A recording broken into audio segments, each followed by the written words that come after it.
When I was 9 years old, my parents told me to sit by the food court fountain while they went to buy ice cream. They never came back. I stayed on that cold, sticky bench for 6 hours until mall security handed me to the police as an abandoned child. 23 years later, those same parents showed up uninvited at my adoptive father's funeral, stepping out of a rented luxury SUV, demanding the keys to his home and claiming a $6 million estate. They thought I was just a quiet, broke court clerk they could intimidate. They had no idea I was the youngest Supreme Court justice in state history, and that I was about to teach them a lesson they would never forget. Welcome, and thank you for being here. Before we go any further, take a moment to comment where you're watching from so I know who's here with me today.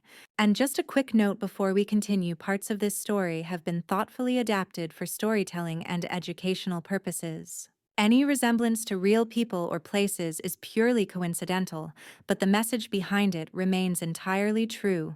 The Chicago sky was a bruised purple reflecting the storm that had been raging inside me for 3 days. It was fitting weather for the burial of Elijah Henderson. He was a man of few words and even fewer luxuries. To the outside world, he was just the quiet old man who fixed the boilers at the elementary school and drove a rusted Ford truck from the 90s. To me, he was the savior who found a terrified little girl in the system and gave her a home when nobody else wanted her. I stood alone by the open grave, my boots sinking slightly into the wet earth. There were only a few other people there. Mr. Miller, the neighbor who played chess on our porch every Sunday, and Mrs. Gable, the librarian who used to set aside mystery novels for Dad. It was a simple service for a simple man, exactly how he would have wanted it. The pastor was just closing his Bible, preparing for the final prayer when the peace was shattered. The sound of an engine roaring cut through the quiet patter of rain. I turned my head to see a convoy of 3 black SUVs tearing up the gravel path of the cemetery. They were moving too fast, disrespectful of the dead and the living alike.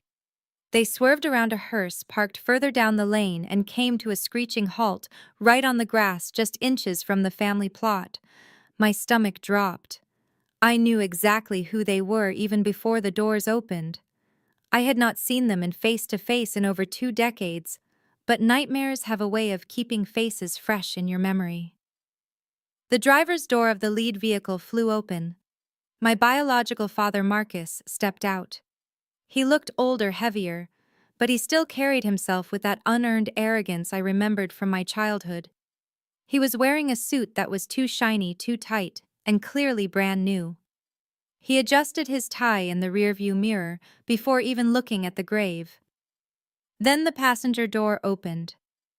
LaToya, my biological mother, emerged. She was dressed as if she were going to a fashion show rather than a funeral.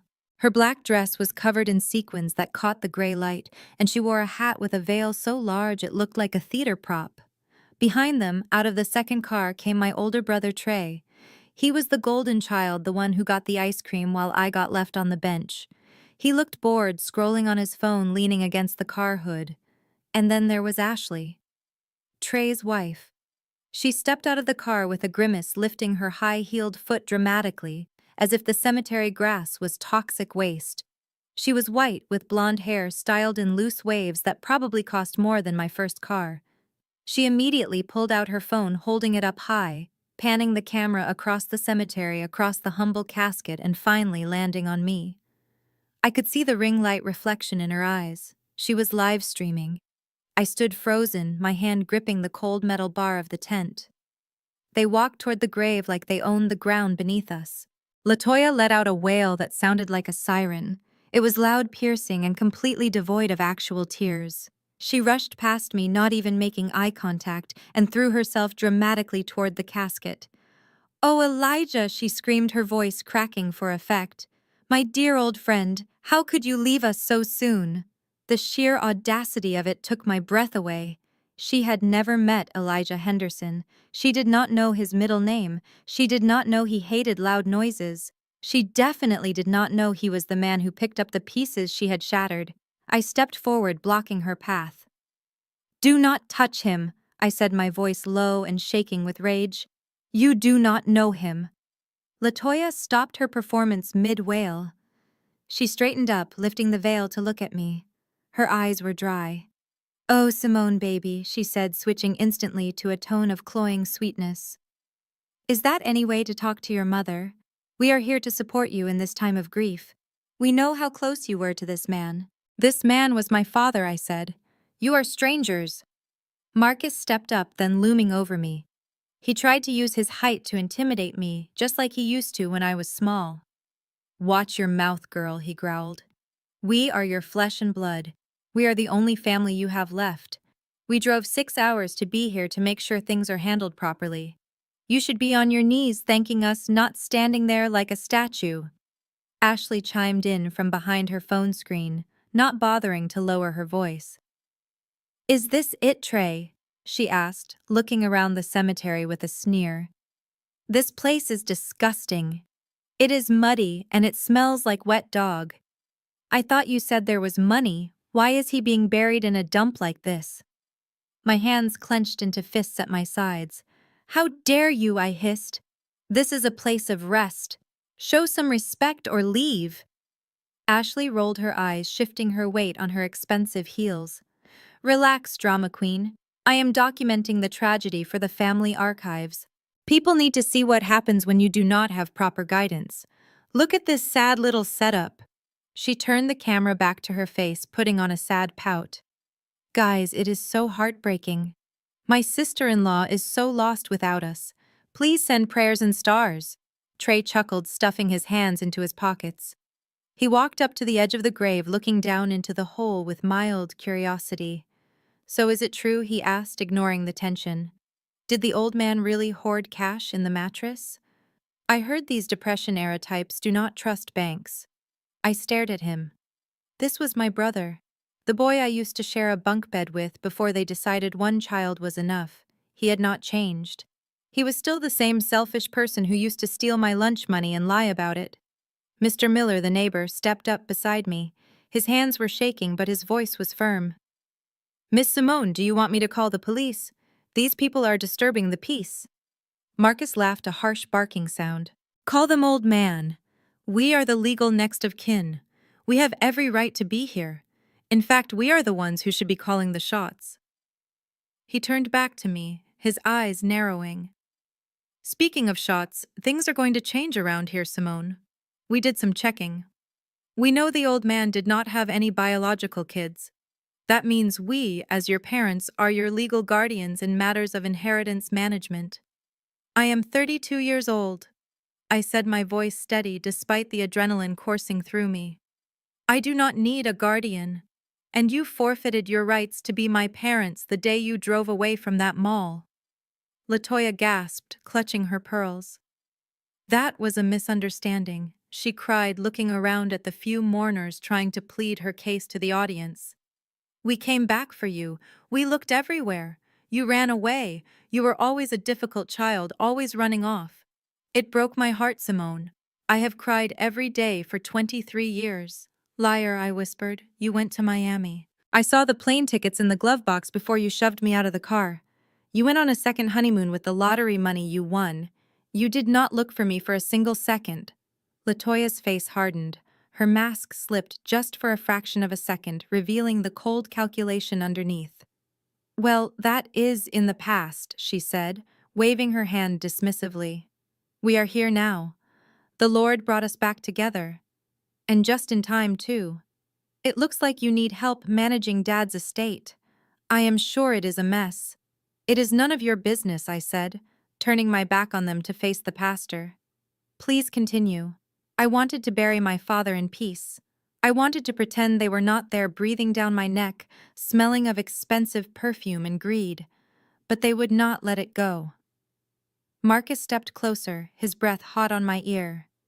"Do not turn your back on me, girl. We know about the house. We know about the land in the county. We know he was sitting on a gold mine. You think you are going to keep it all to yourself. You are selfish, just like you always were." I spun around, my patience snapping. "Get out. Get out of this cemetery. Get out of my life. You are not welcome here." Ashley let out a shrill laugh. "Oh, listen to her, Trey. She thinks she owns the place. Newsflash, sweetie. We already stopped by the house. It is cute. A little run down, but the bones are good. We are going to make it livable. Since you know we are family and we need to stick together. My blood ran cold. You went to the house, I asked. My voice barely a whisper. You broke in. Marcus shrugged, adjusting his cufflinks. We did not break in. We are family. We just let ourselves in to check on things, make sure everything was secure. You should be thanking us. That neighborhood is rough. I looked at the casket, then back at them. The disrespect was physical. It felt like a blow to the chest. They had violated his sanctuary before his body was even in the ground. I took a deep breath, forcing the judge inside me to take over.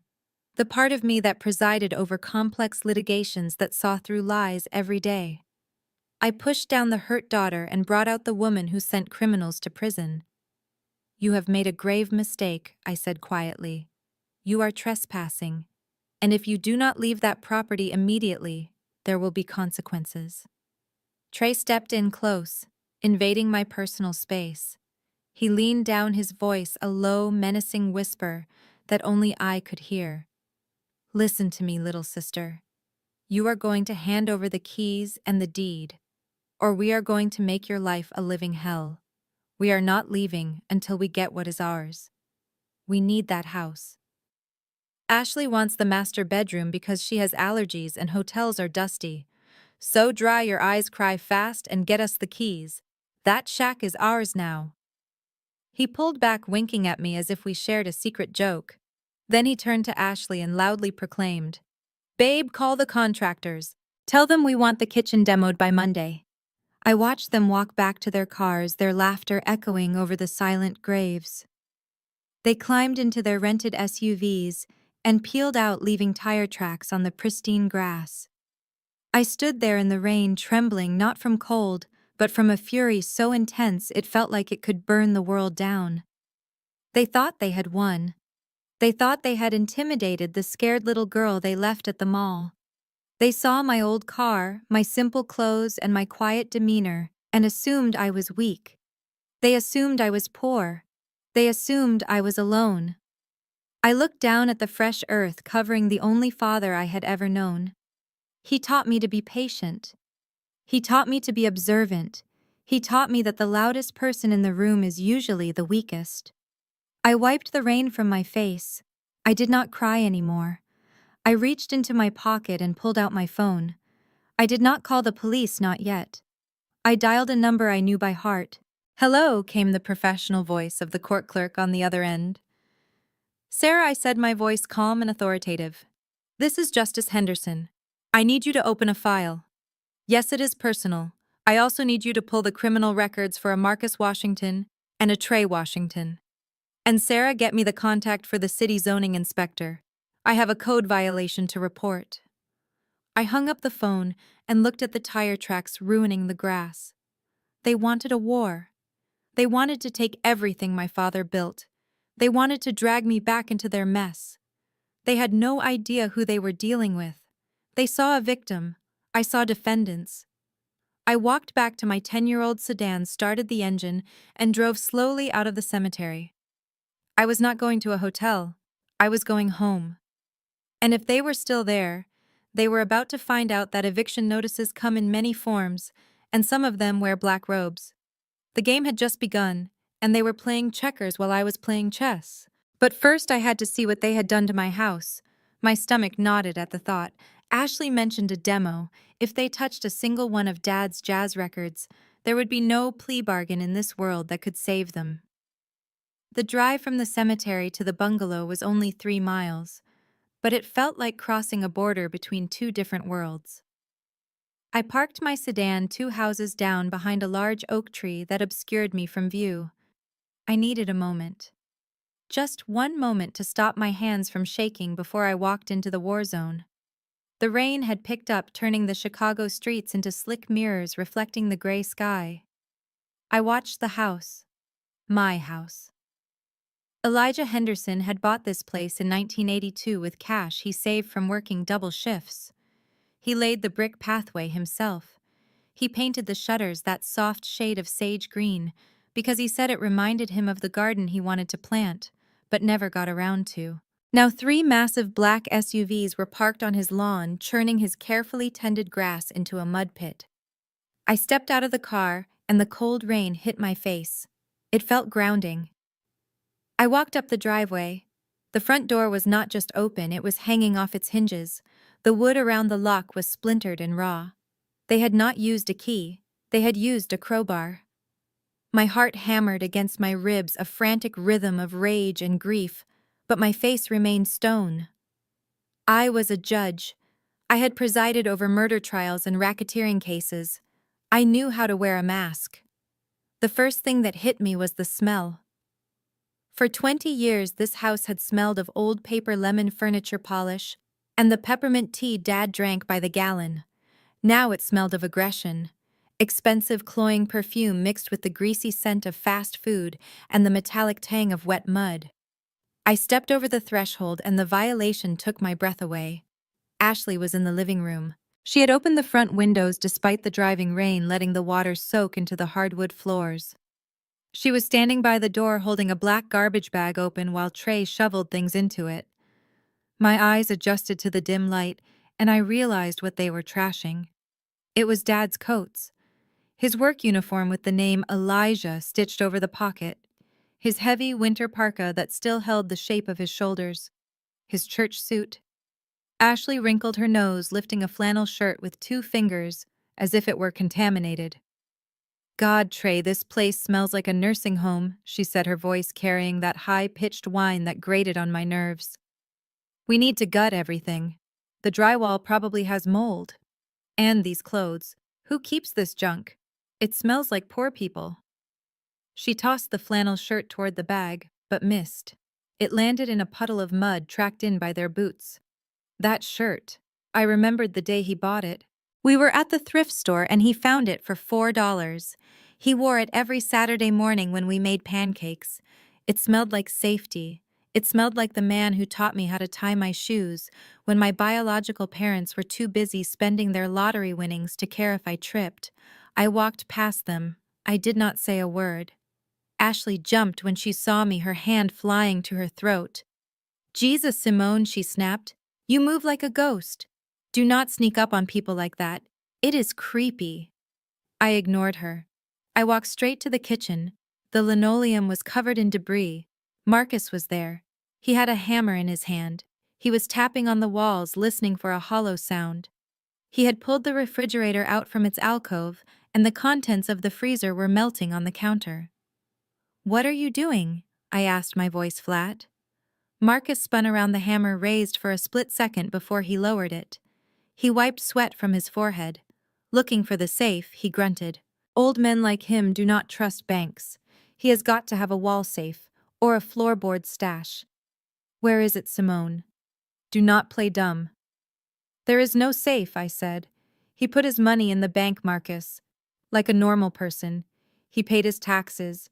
He invested. He did not hide cash in the walls like a drug dealer. Marcus laughed, a humorless sound. Yeah, right. $6 million does not just sit in a checking account. He has got gold or bonds, something tangible, and we are going to find it. If we have to tear this house down brick by brick, we will find it. I looked at the holes he had already punched in the drywall. This was the kitchen where I did my homework. This was the kitchen where Dad taught me how to balance a checkbook so I would never be dependent on anyone. Now it was a demolition site. I turned away before I lost my control. I needed to get to my room. I needed to get my laptop and the file box under my bed, the one with the real documents, the ones that proved who I was and what I owned. I walked down the narrow hallway. The photos on the wall had been crooked. My graduation picture was face down on the floor, the glass cracked. I stepped over it, careful not to crush the image of Dad smiling with his arm around my shoulders. I reached for the doorknob of my bedroom. It was locked. I jiggled the handle. Why is this locked? I said aloud. From behind me, I heard the click of heels. Latoya emerged from the master bedroom, Dad's bedroom. She was wearing a silk robe she must have brought with her over her clothes. She looked like she was playing house in a movie set.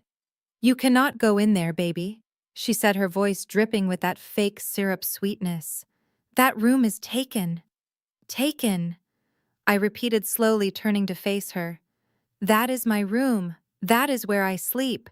That is where my things are." Latoya sighed, creating a dramatic performance of patience. "Well, not anymore. Ashley and Trey need that room. It has the best light, and Ashley says the feng shui in the other room is bad for her anxiety. Plus, it is the biggest guest room. They are a couple, Simone. They need the space. You understand, right? You are single. You do not need all that room." I stared at her. The woman who birthed me. The woman who left me at a mall because I was inconvenient. She was doing it again. She was displacing me for her golden son and his wife. She was prioritizing their comfort over my basic needs in my own home. "Where am I supposed to sleep?" I asked quietly. I wanted to hear her say it. I wanted to hear the depth of her audacity. Latoya waved a hand toward the basement door. "There is a perfectly good pull-out sofa in the den downstairs, or the living room couch once they finish cleaning up. Honestly, Simone, you should be grateful we are here. A young woman living alone in this neighborhood. It is dangerous. We are here to protect you, to protect your assets." "Protect me," I said, a bitter laugh escaping my lips. "Like you protected me when I was 9. Like you protected me when you drove off to Miami while I was sitting in a police station waiting for a social worker." Latoya's face hardened, her eyes narrowed into slits. "Do not bring that up," she hissed. "We are moving forward. We are a family again. And in this family we share. Your brother needs that room. You will sleep downstairs." Or she paused, a cruel smile playing on her lips. "Or you can leave. If you are not happy with the arrangements, you are free to go. We can handle things here without you." I looked at the locked door of my bedroom. My laptop was in there. My judicial robes were in the back of the closet, hidden in a garment bag. My files. If they opened that closet, they would know. They would know everything. But if I fought them now, if I broke that door down, they would call the police.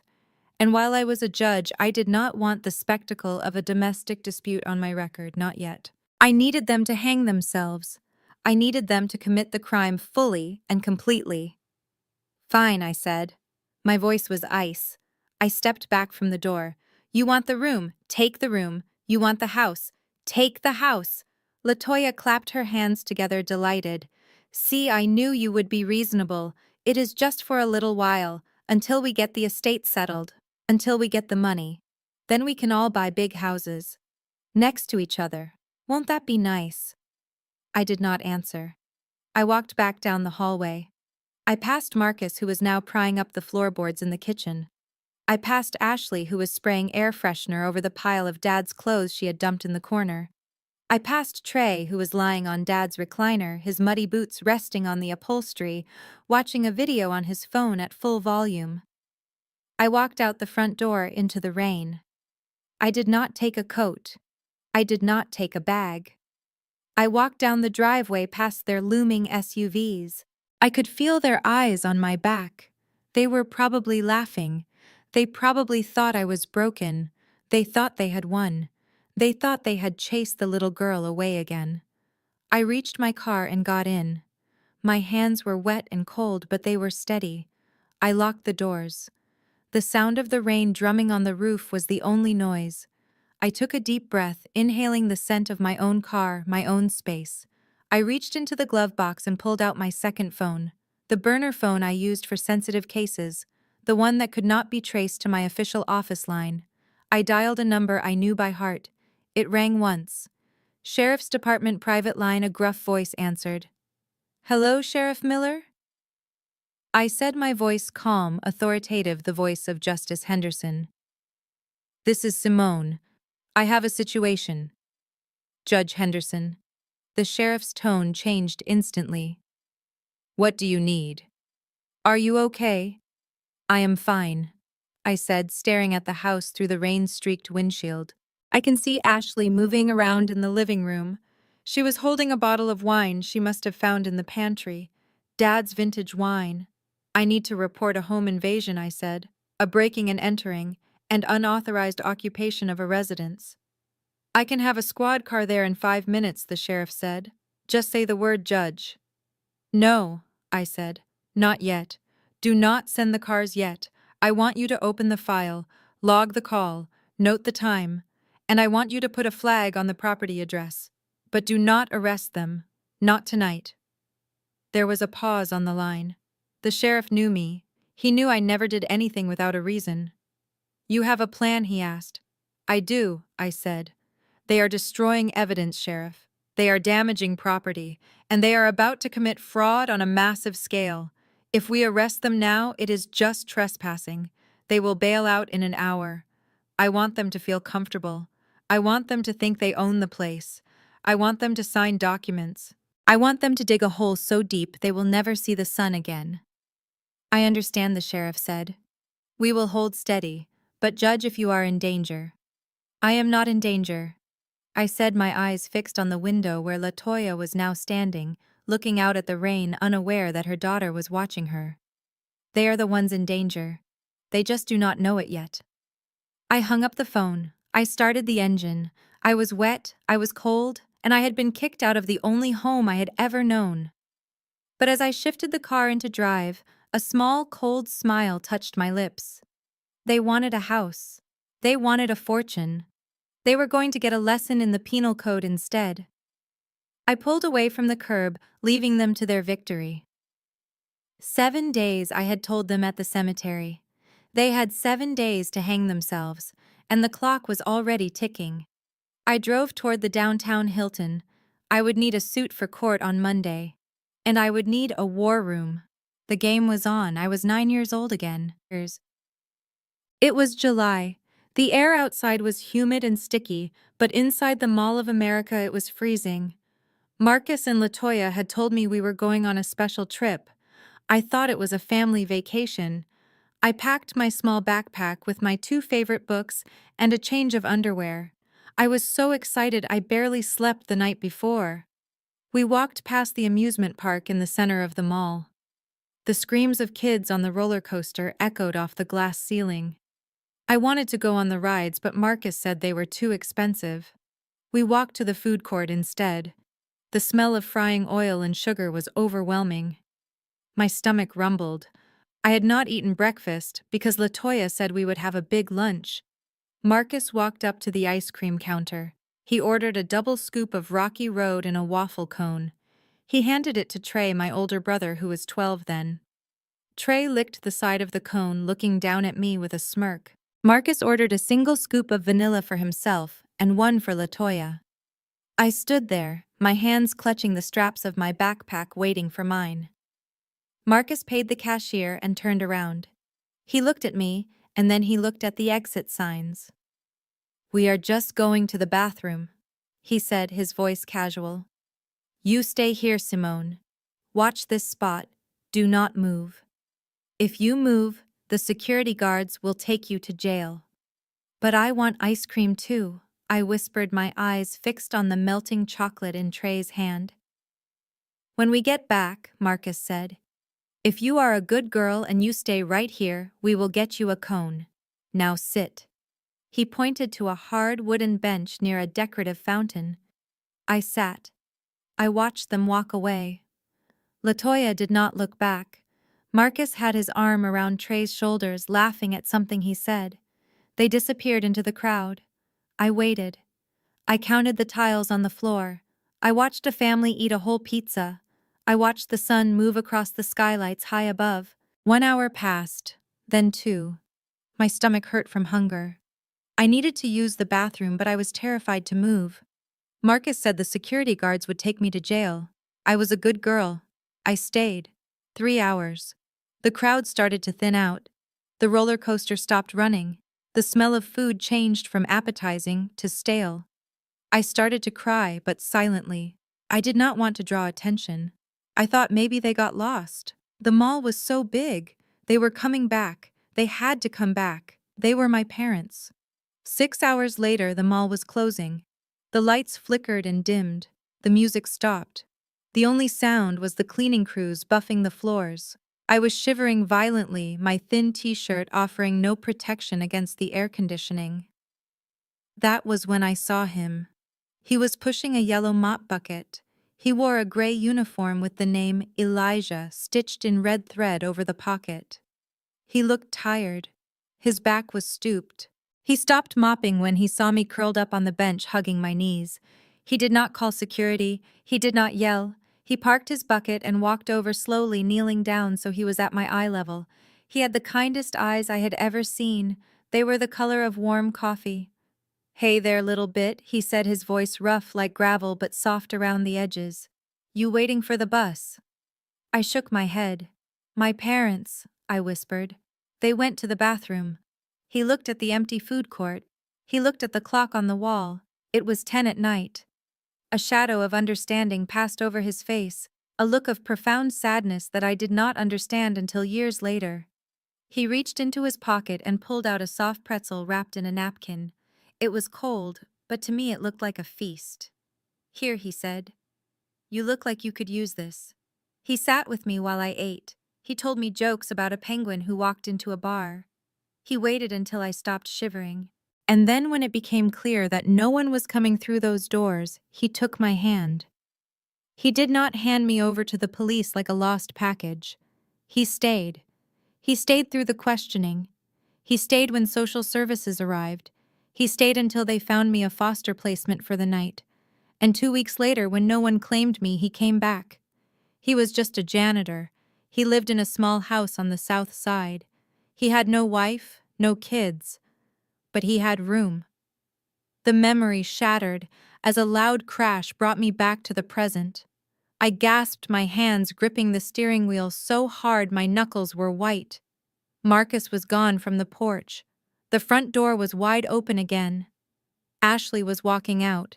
She was carrying a heavy plastic crate. My heart stopped.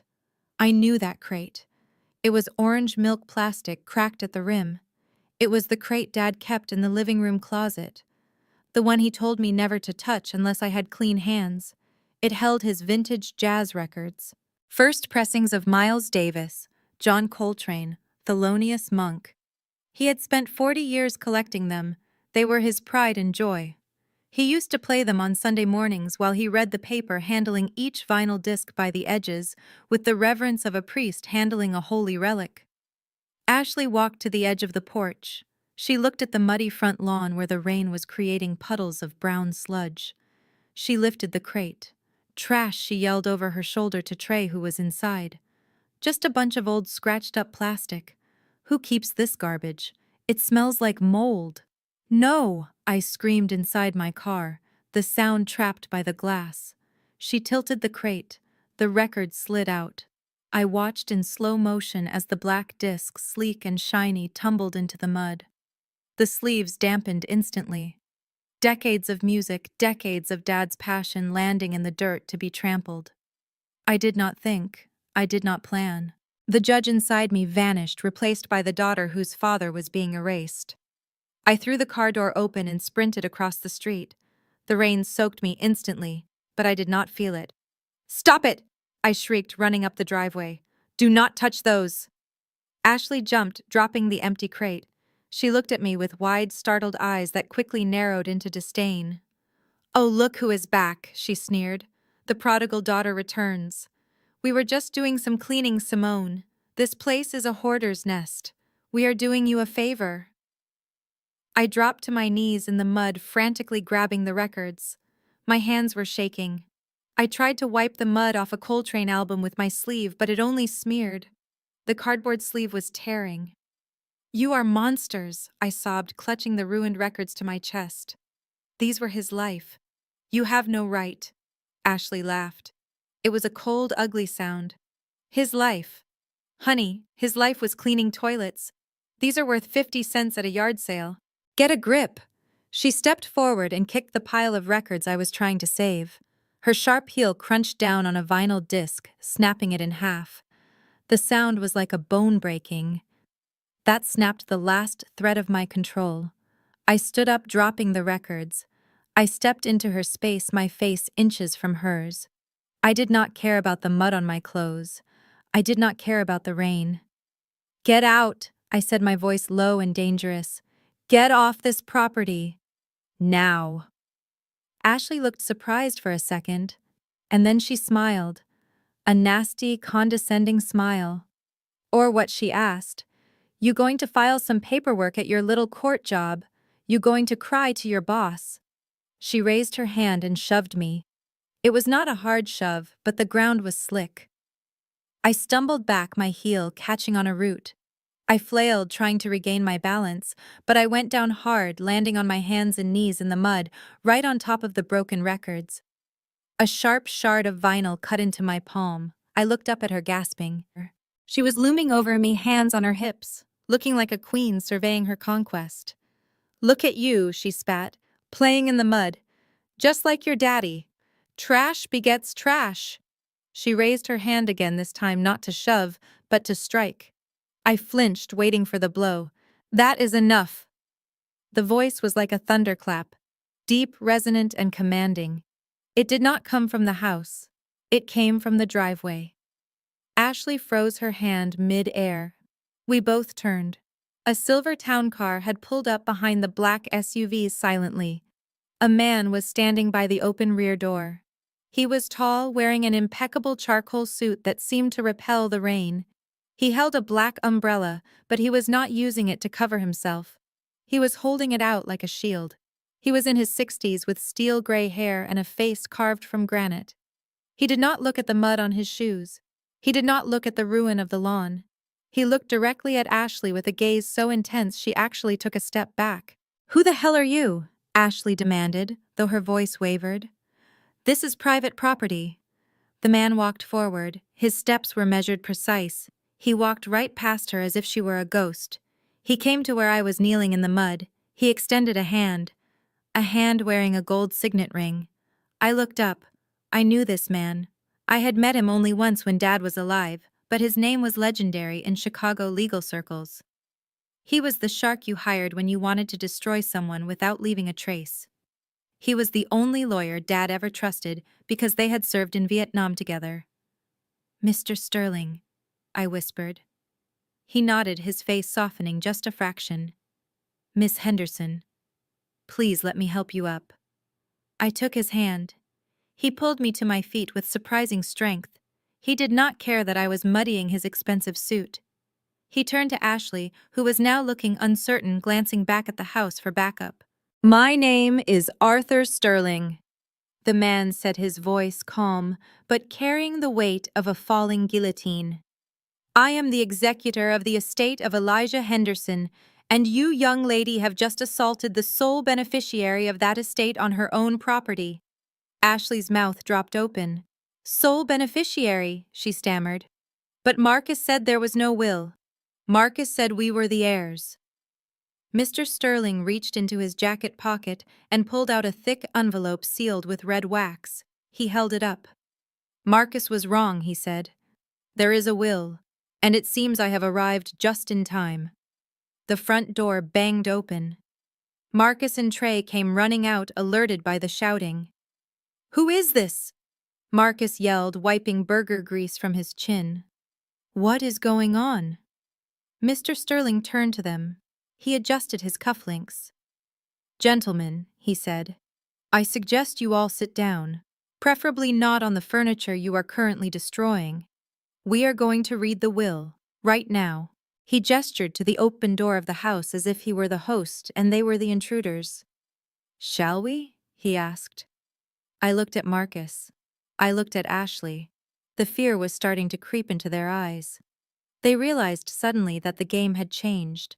They just did not know the rules yet. I wiped the blood from my palm onto my jeans. I looked at Mr. Sterling. "Let's go inside," I said. And for the first time since they arrived, I smiled. It was not a nice smile. It was the smile of a judge who has just seen the evidence and knows exactly what sentence she is about to hand down. The living room of the bungalow felt suffocatingly small. My biological family had dragged the dining chairs into the center of the room, sitting in a semicircle like they were the jury and Mr. Sterling was the accused. I stood by the fireplace, my arms crossed over my chest, trying to ignore the mud drying on my jeans, and the throbbing in my palm where the vinyl record shard had cut me. The rain battered against the windows, sealing us in this pressure cooker of greed and deception. Mr. Sterling sat at the small oak desk in the corner. He moved a half-eaten burger wrapper to the side with the tip of his pen, his face a mask of distaste. He placed his leather briefcase on the table and clicked the latches open. The sound was loud in the sudden silence. Marcus leaned back in Dad's armchair, the springs groaning under his weight. He picked his teeth with a fingernail, looking bored and annoyed. "Look, man, let us just wrap this up," he said, waving a dismissive hand. "We know the old man did not have much. Probably just this falling down house and that truck out back that looks like it survived a war. Just tell us who gets the junk so we can start clearing it out. We have contractors coming Monday." Ashley giggled from her perch on the sofa arm. She had her phone out again, recording. She held it low, trying to be discreet, but the red light gave her away. She whispered to her followers, "Guys, we are about to find out how much a janitor leaves behind. Spoiler alert, it is probably just dust and mothballs." Trey snickered, kicking his feet up on the coffee table. "Maybe he left us his mop bucket. I could use a new one for the garage." I watched Mr. Sterling. He did not react to their insults. He did not look up. He simply put on a pair of wire-rimmed reading glasses and broke the red wax seal on the thick envelope. The sound of the tearing paper was crisp and final. He smoothed the document out on the desk. Elijah Henderson was a man of privacy. Mr. Sterling began, his voice deep and steady. He did not flaunt his wealth. He believed that money was a tool, not a trophy. Marcus snorted. "Wealth. Yeah, right. The guy scrubbed floors at the elementary school for 30 years. I saw his pay stubs once. He made minimum wage. Do not try to dress this up, lawyer. We know what we are dealing with." Mr. Sterling looked over his glasses at Marcus. His eyes were cold enough to freeze water. "If you interrupt me again, Mr. Washington, I will have the sheriff remove you. Am I clear?" Marcus opened his mouth to argue, but LaToya nudged him hard in the ribs. He grunted and crossed his arms, sulking like a toddler. Mr. Sterling returned to the document. "I will now read the schedule of assets as verified by the forensic accounting firm of Deloitte and Touche. Asset number 1. The residential property located at 402 Maple Street, along with all contents and personal effects. Appraised value $350,000. Ashley rolled her eyes. $350. That is it. That barely covers the demo and the new kitchen. This is a waste of time. Mr. Sterling ignored her. Asset number 2. The multifamily residential complex located in the West Loop, consisting of 24 units fully leased. Appraised value $4.2 million. The room went dead silent. You could hear a pin drop. You could hear the rain hitting the glass. Marcus sat up slowly, his eyes wide. LaToya stopped fanning herself. Ashley froze, her phone still pointed at Mr. Sterling, but her mouth hanging open. "What did you say?" Marcus whispered. His voice was hoarse.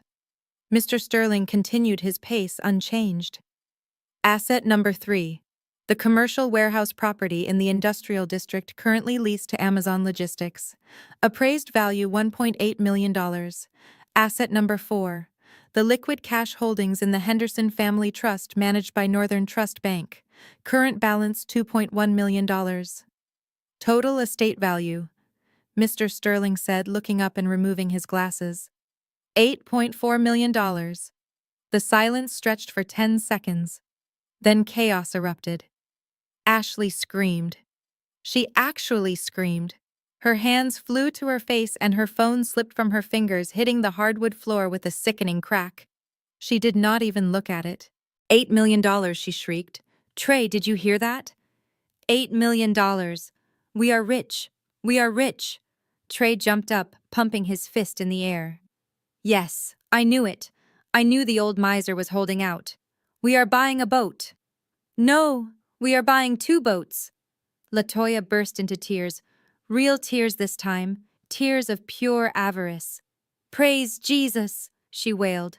lifting her hands to the ceiling. The Lord has provided. He has rewarded our suffering. We are blessed, Marcus.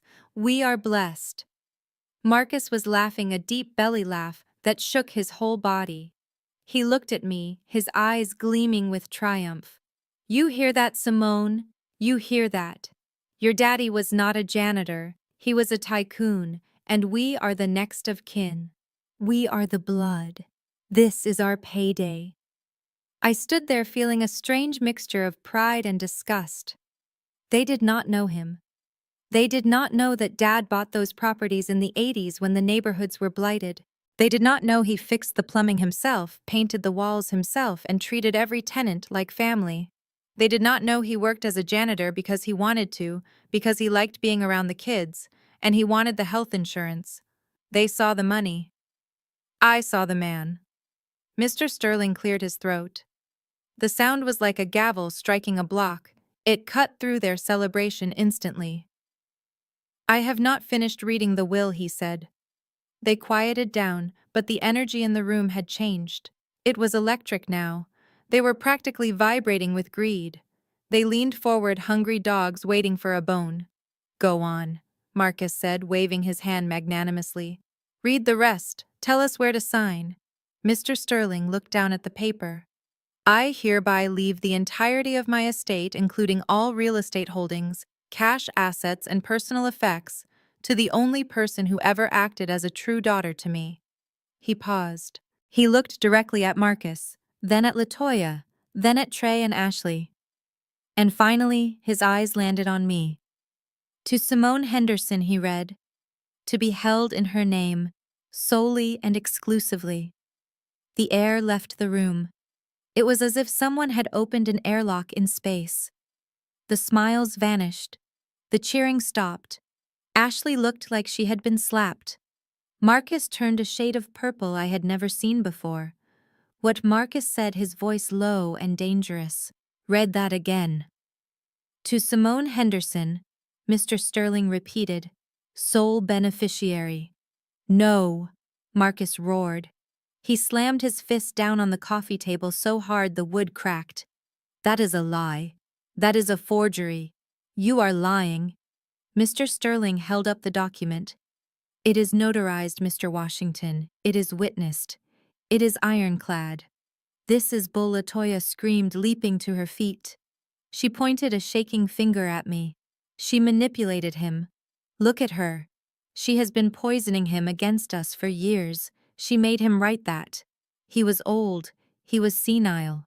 She took advantage of a confused old man. That money belongs to the family. Ashley scrambled to pick up her cracked phone, frantically tapping the screen. I got this on video, she hissed. I got the whole thing. We are going to sue. We are going to take this to the news. This is elder abuse. I stepped forward. My voice was calm, cold, and sharp. Dad was not senile, I said. He was sharper than all of you combined. He knew exactly who you were. He knew you would come sniffing around the moment he was gone. That is why he wrote it this way. LaToya turned on me, her face contorted. How could you? She spat. Your own mother. Your own father. We are struggling, Simone. We have debts. We have needs. And you are going to hoard $8 million. You are going to steal from your own blood. I am not stealing anything, I said. He left it to me. Because I was the one who took him to chemo. I was the one who made his soup. I was the one who sat with him when he was scared. Where were you? We were giving you space, LaToya cried, switching tactics instantly.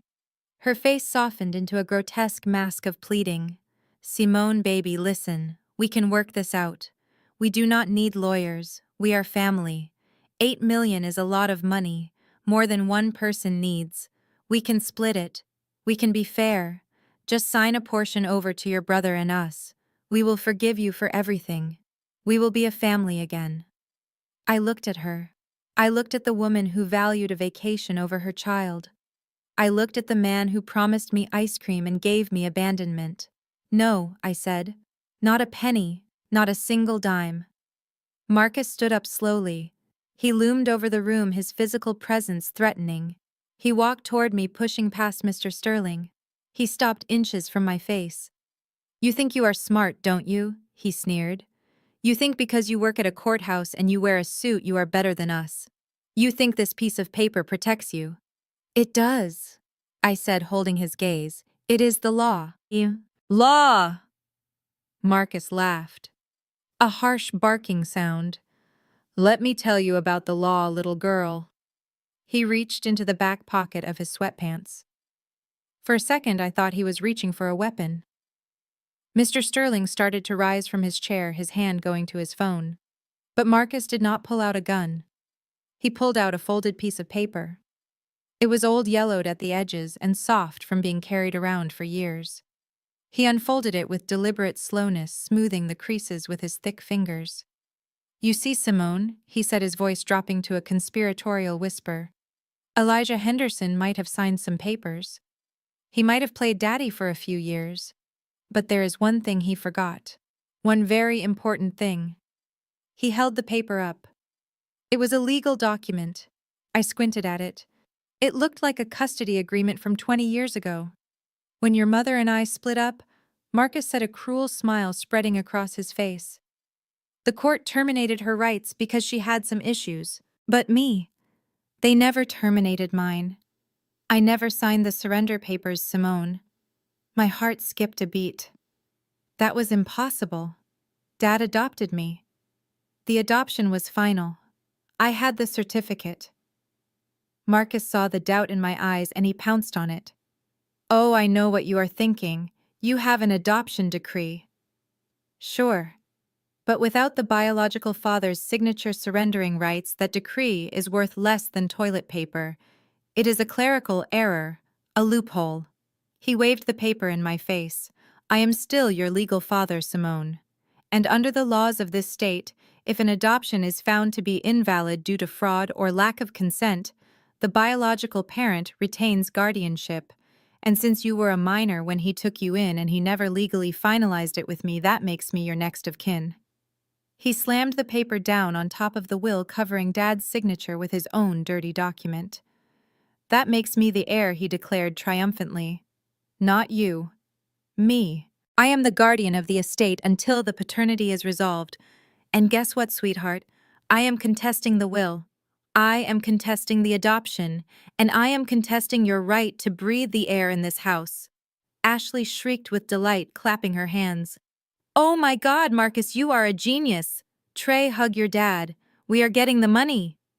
Latoya looked from Marcus to me, a slow, dawning realization on her face. "Is that true?" she asked. "Did you really never sign?" Marcus winked at her.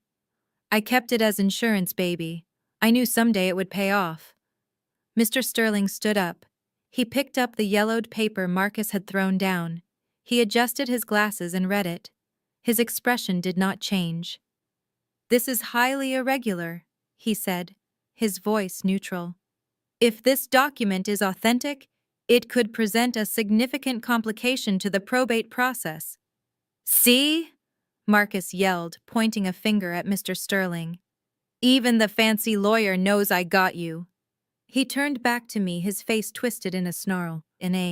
"So here's the deal, Simone. We can do this the hard way, where I drag you through court for 5 years, drain every cent of that estate in legal fees, and leave you with nothing. Or you can admit that family comes first. You can sign over control of the assets to me right now as the patriarch of this family. And maybe if you are nice, I will let you keep the car." I stared at the paper. I stared at his smug face. I felt the floor tilting beneath me. Could he be right? Could a 20-year-old clerical error undo everything Dad had done for me? Could they really take it all? I looked at Mr. Sterling. He gave me a barely perceptible nod. It was a signal. It meant hold your ground. I took a deep breath. The smell of grease and expensive perfume filled my lungs. I looked Marcus dead in the eye. "You want to go to court?" I asked, my voice quiet but steady. "You want to stand before a judge and explain why you waited 23 years to claim your daughter? You want to explain why you abandoned me at a mall?" "I want my money." Marcus growled. And I am going to get it. Get out of my house, Simone. Get out before I throw you out.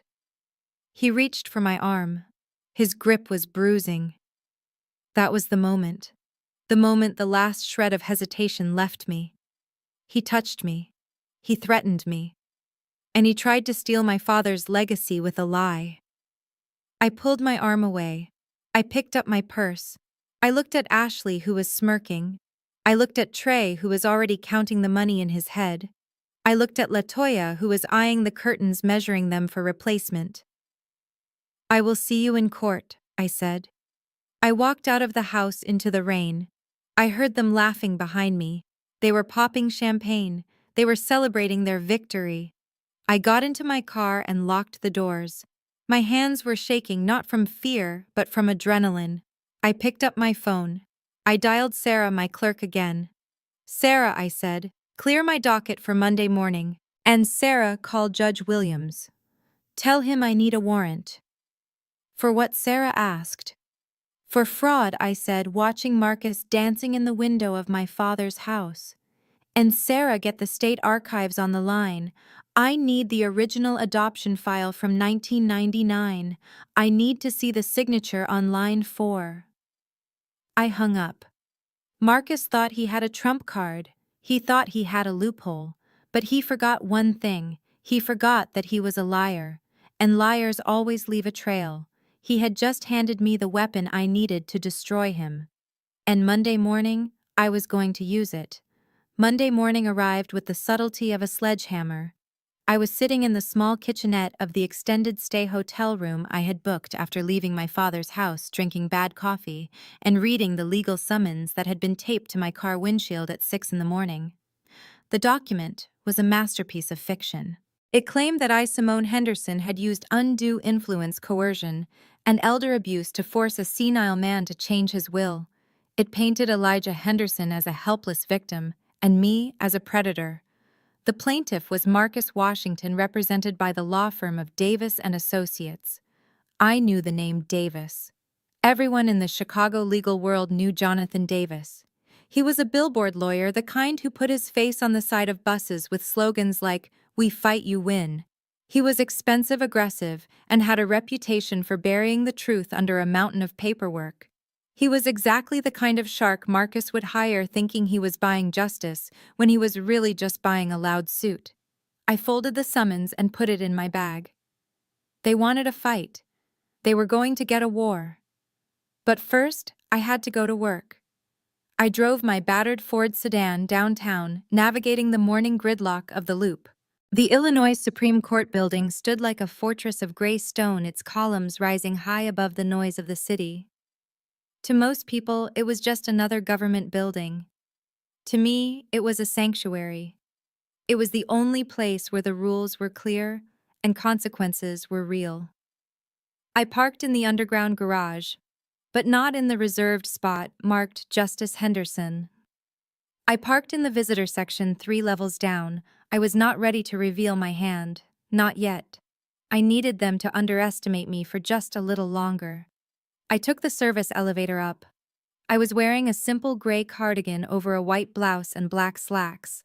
No jewelry, no makeup, just my hair pulled back in a severe bun. I looked like exactly what they thought I was: a clerk, a secretary, someone who filed papers and fetched coffee. I did not know they were following me. I found out later they had hired a private investigator to tail me from the hotel. They wanted to see where I worked. They wanted to see the squalor they imagined I lived in. They wanted ammunition. I walked into the courthouse cafeteria on the 2nd floor. It was a cavernous room filled with the hum of conversation and the clatter of trays. This was where the real work of the court often happened. Clerks gossiped about rulings, lawyers grabbed a quick sandwich between hearings, and judges sometimes snuck down for a slice of pie away from the formality of their chambers. I got in line for tea. My head was down, my mind already reviewing the case law I would need to cite to get Marcus's lawsuit dismissed with prejudice. "Well, well, well, look who it is." The voice was shrill and mocking. I did not have to turn around to know it was Ashley. The scent of her cloying perfume announced her presence before she even spoke. I took a breath, held it, and turned. They were all there. The whole toxic circus. Marcus was wearing a suit that cost more than my car. Latoya was draped in a faux fur coat despite the mild weather. Trey was wearing sunglasses indoors looking like a hungover celebrity, and Ashley was standing in front with a smirk that showed all her teeth. They looked out of place in the utilitarian cafeteria like peacocks in a pigeon coop. They were drawing stares, but they mistook the attention for admiration. "So this is the big career," Ashley sneered, looking me up and down. "A lunch lady. Or do you just sweep the floors? I bet you steal the leftovers, don't you?" I ignored her. I turned back to the counter and paid for my tea with exact change. I did not have the energy for their high school drama. I had a docket to clear. Marcus stepped up beside me, leaning his elbow on the counter. He looked around the room with a sneer.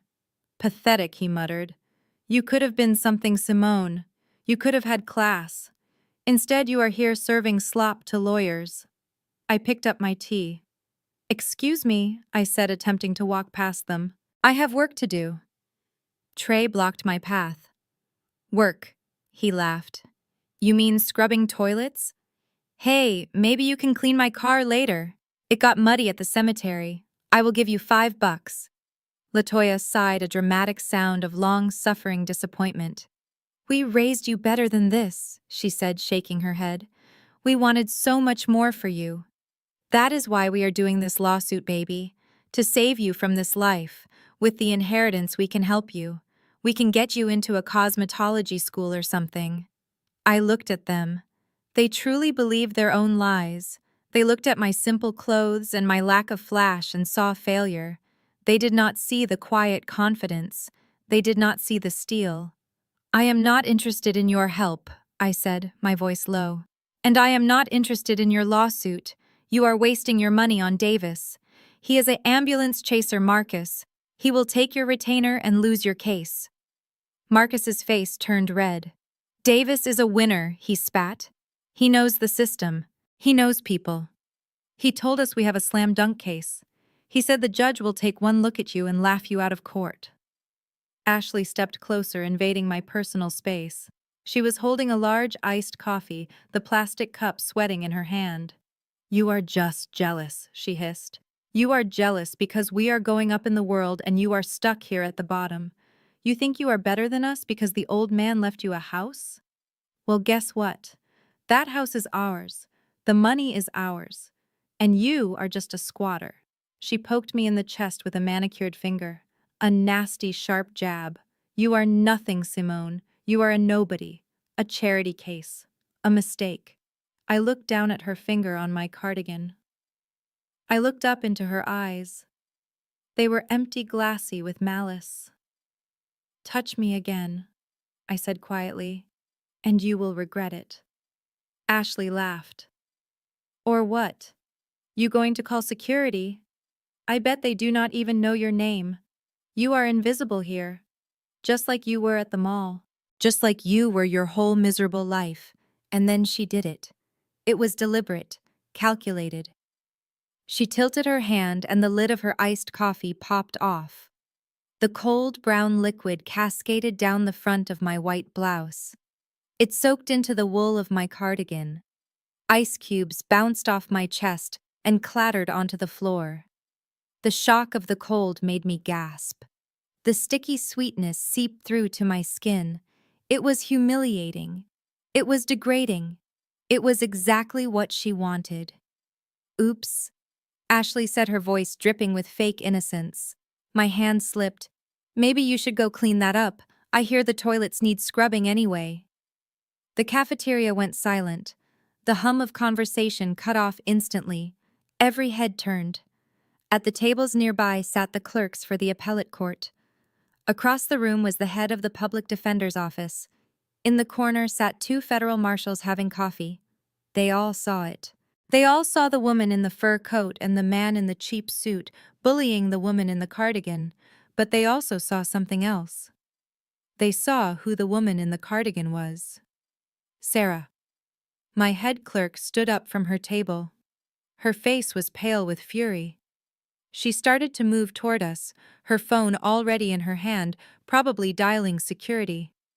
I held up a hand, stopping her. I did not look at Sarah. I looked at Ashley. "You have made a lot of bad decisions in your life," I said, my voice steady despite the coffee dripping from my hem. "But this one is going to cost you more than you can imagine." Ashley rolled her eyes. "Oh, I am so scared." "What are you going to do?" "Sue me with your minimum wage." Just then the double doors at the far end of the cafeteria swung open. A hush fell over the room, deeper than the silence before. A man walked in. He was wearing a black robe, the fabric swishing around his ankles. He was tall, imposing, with silver hair and a presence that commanded absolute respect. It was Chief Justice Williams, the highest-ranking judge in the state. He was followed by a small entourage of junior judges and aides. He walked with purpose, his eyes scanning the room. He was looking for someone. My biological family froze. They knew power when they saw it, even if they did not understand it. Marcus straightened his tie. Latoya smoothed her fur. They thought he was coming for them. They thought their lawyer Davis had sent him. Justice Williams stopped a few feet away from us. He looked at the puddle of coffee on the floor. He looked at Ashley's smug face. And then he looked at me. His expression softened.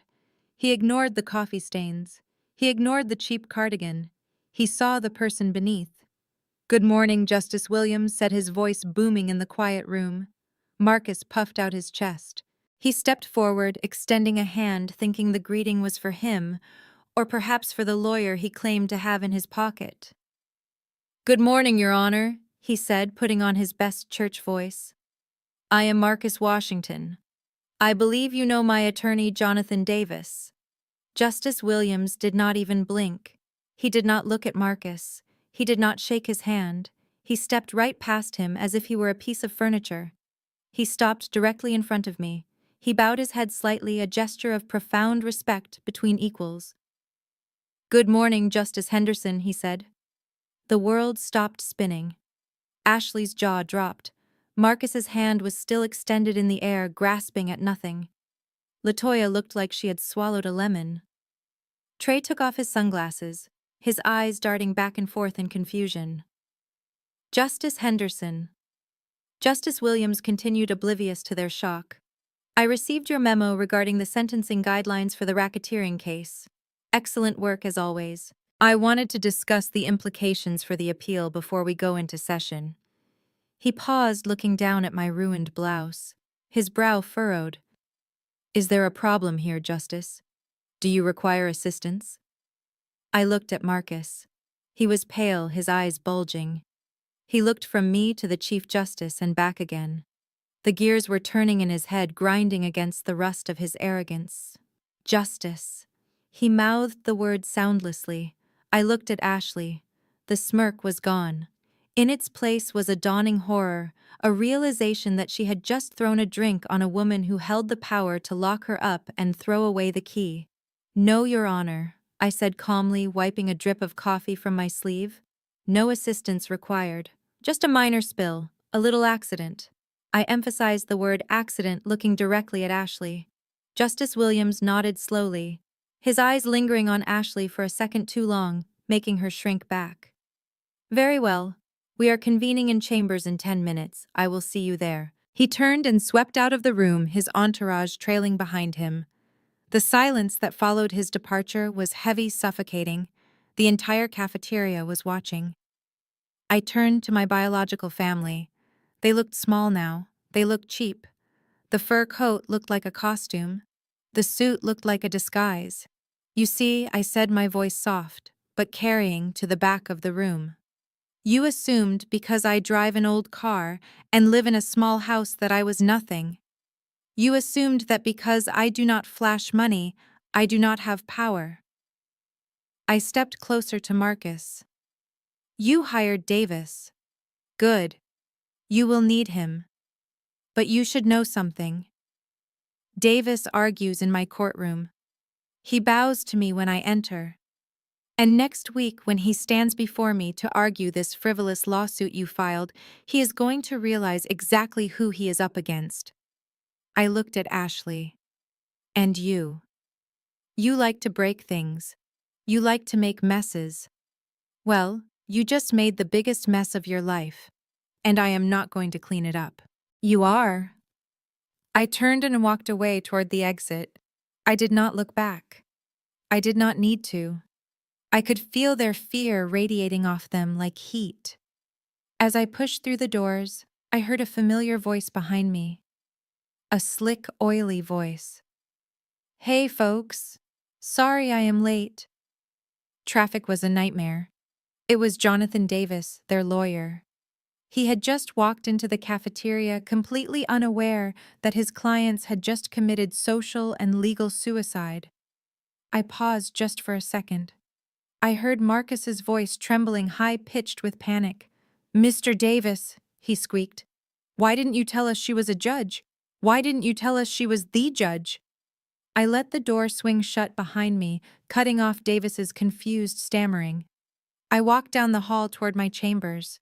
I had 10 minutes to change into my spare blouse and put on my robe. The game was over.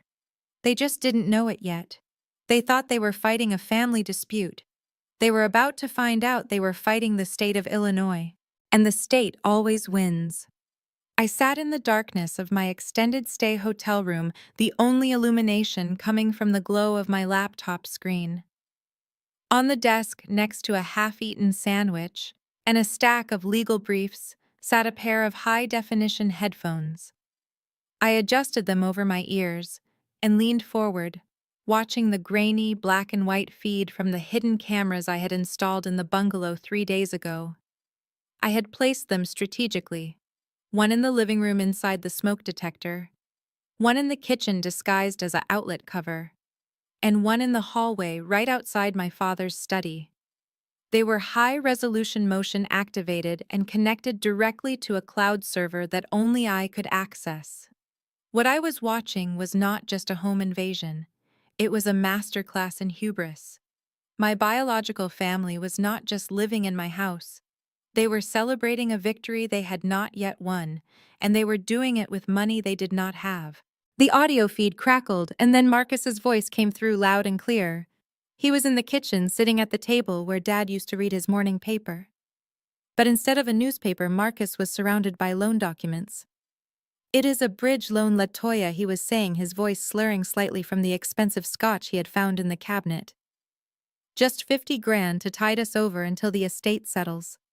The guy said the interest rate is high, but who cares? Once we get the 6 million, we pay it off in cash. It is free money, baby. I watched Latoya on the screen.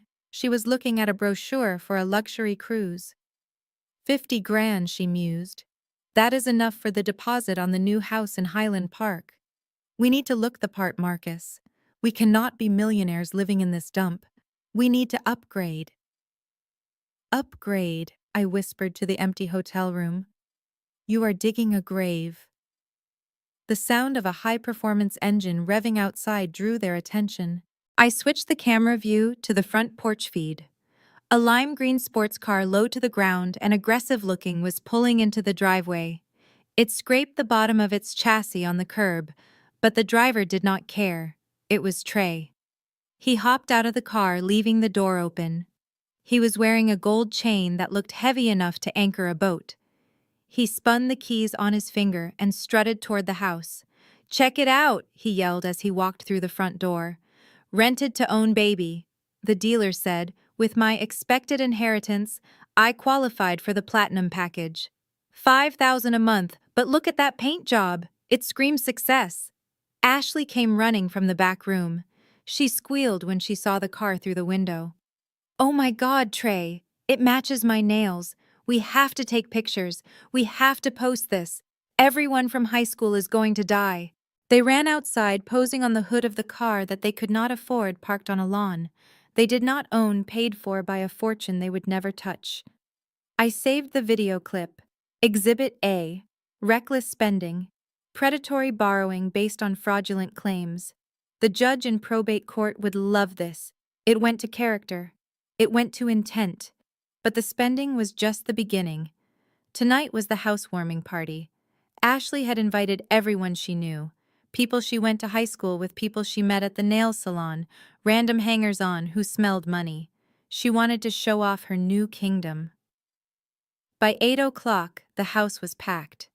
I watched as strangers tracked mud onto the carpets I had vacuumed for 20 years.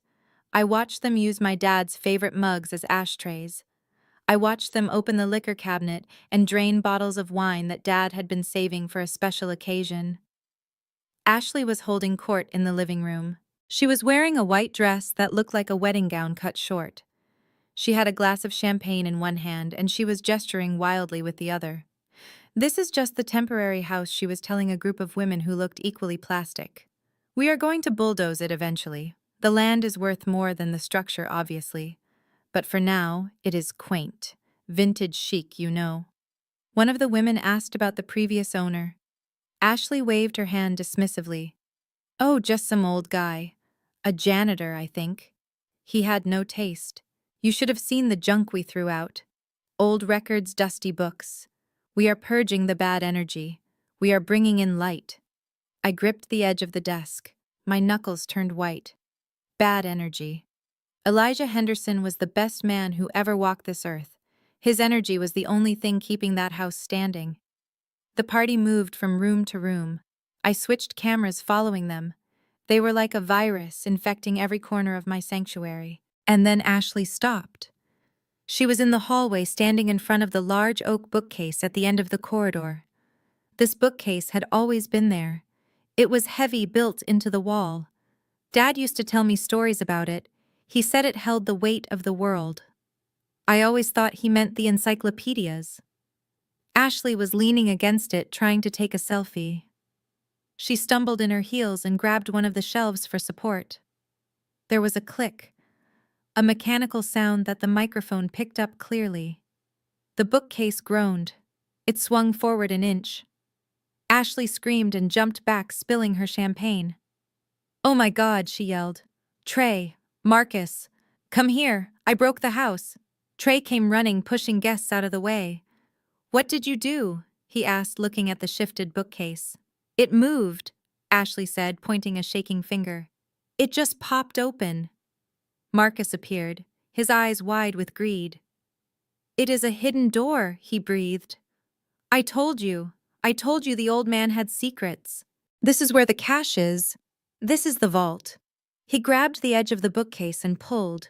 It swung open on hidden hinges, revealing a small, windowless room behind it. A panic room.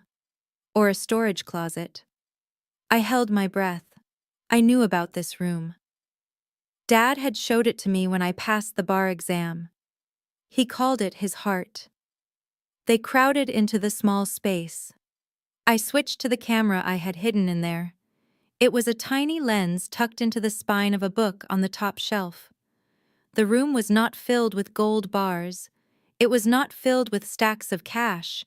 It was filled with binders, hundreds of them, lined up on metal shelves floor to ceiling, and boxes, neatly labeled. What is this junk? Trey asked, kicking a box. Where is the money? Marcus pulled a binder off the shelf. He opened it. His face fell. It is receipts, he said, disgusted. Just papers. Ashley grabbed a handful of letters from a box. She read one out loud. Dear Mr. Henderson, thank you for the scholarship. Because of you, I am the first person in my family to go to college. She threw the letter on the floor. It is fan mail. From charity cases. I watched them. They were standing in the middle of Dad's legacy. Those binders contained the records of every person he had helped, every tuition he had paid, every medical bill he had covered for a stranger, every house he had renovated for a single mother. That room contained the proof of where his fortune went. It was not in a bank account. It was in the community. It was in the lives he touched. This is useless, Marcus roared, throwing the binder against the wall. Papers, just useless papers. I thought he was a miser. I thought he hoarded it, but he gave it away. He gave it to nobodies. Ashley looked around the small room, her eyes narrowing. This space, she said, tapping her chin. It is right off the master bedroom. If we knock down this wall, we could extend the closet. I need a walk-in closet. I have too many clothes for that tiny wardrobe out there. Trey nodded. Yeah, babe. That is a great idea. A custom closet. We can put a shoe island in the middle. But what about this trash? Ashley asked, gesturing to the lifetime of philanthropy surrounding them. It will take weeks to clear this out. Burn it, Marcus said. He said it casually as if he were talking about raking leaves. Just burn it. It is just paper. Take it out back to the fire pit. Or better yet, just pile it up in the center of the room and light it. We are gutting the place anyway. Who cares if the walls get scorched? No, I whispered. I stood up my chair, tipping over. No, you cannot. Ashley smiled, a cruel idea forming. Yeah, let's have a bonfire. It will be fun. A cleansing ceremony. We can burn the old man's memories and toast marshmallows over them. She reached for a lighter that was sitting on the shelf, probably left there by Dad years ago. She flicked it. The flame danced in the dark room. Start passing me the books, Trey, she said. Let's make some heat. I was reaching for my phone to call the sheriff to tell him to send the cars now to break down the door before they destroyed history when my phone buzzed. It was a text message. I froze. The screen lit up the dark room. It was from the private investigator I had hired 3 days ago, the one I sent to dig into the past, to find the truth about the day at the mall. I picked up the phone. My eyes flicked from the video feed where Ashley was holding the lighter to a stack of letters to the text message. The message was short. It was brutal. And it changed everything. Subject travel records 2005. Body, I found the flight manifests. They did not look for you, Simone. They did not call the police. They did not check the hospitals. Their flight to Cabo San Lucas departed at 4 p.m. on June 15, 2005. That is 2 hours after they dropped you off. They checked in for that flight the day before. They booked the tickets 3 weeks in advance. It was not a mistake. It was a scheduled departure. I stared at the words. Cabo. They went to Cabo. While I was sleeping on a cot in a foster home, wondering what I had done wrong, wondering if I was unlovable, they were drinking margaritas on a beach. They had planned it. They had bought the tickets while I was sleeping in my bed down the hall. They had looked at me for 3 weeks knowing they were going to leave me like a bag of trash. A cold calm settled over me. It started in my chest and spread to my fingertips. The panic about the papers faded. The anger about the house receded. In its place was something harder, something permanent. They were not just greedy, they were monsters, and monsters do not get mercy. I looked back at the screen. Ashley was laughing, holding a burning piece of paper. It was a drawing I had made for Dad when I was 12. I pressed the button on my laptop to record the feed. I made sure the audio was clear. I captured the threat of arson. I captured the intent to destroy property. And then I picked up my phone. I did not call the sheriff, not yet. I called the fire marshal. Hello, Chief? I said, my voice steady, devoid of any emotion. This is Justice Henderson. I have a report of an active fire hazard and reckless endangerment at a residential property. And Chief, I think you should bring the police. There are squatters attempting to burn down a house. I hung up. I watched Ashley drop the burning paper onto a pile of books. The flames licked at the edges of the binders. Burn it all, I whispered. Burn it all down. Because from the ashes I am going to build a cage, and you are all going to live in it for a very long time. I grabbed my keys. I grabbed my coat. I was going back to the house. Not to save the papers, but to watch the fire in their eyes go out when they realized that the girl they left at the mall had come back to collect the debt. And the interest rate was ruinous. The law offices of Davis and Associates were located in a glass high-rise that screamed money but whispered debt. The waiting room was decorated in aggressive shades of red and black, with leather furniture that squeaked when you sat down and a fish tank filled with sharks. It was a perfect metaphor for the man I was about to meet. Jonathan Davis, the billboard king, the man who promised to fight for you as long as your check cleared. I sat in the corner, my hands folded in my lap. I was wearing my disguise. The gray cardigan, the sensible shoes, the glasses I did not need. To the receptionist who chewed gum loudly while ignoring the phone, I was invisible. To the clients walking in and out, I was just another sad story waiting to be processed. The double doors opened, and a paralegal with tired eyes called my name, Simone Henderson. I stood up. I picked up my canvas tote bag, which contained a legal pad, a pen, and the digital recorder I had already turned on. I walked into the conference room. They were already there. It was a power move designed to intimidate. They wanted me to walk into a room where they were comfortable, and I was the intruder. Marcus was sitting at the head of the long mahogany table. He had his feet up on the wood, his new Italian loafers shining under the fluorescent lights. Latoya was to his right, weeping into a tissue that looked dry.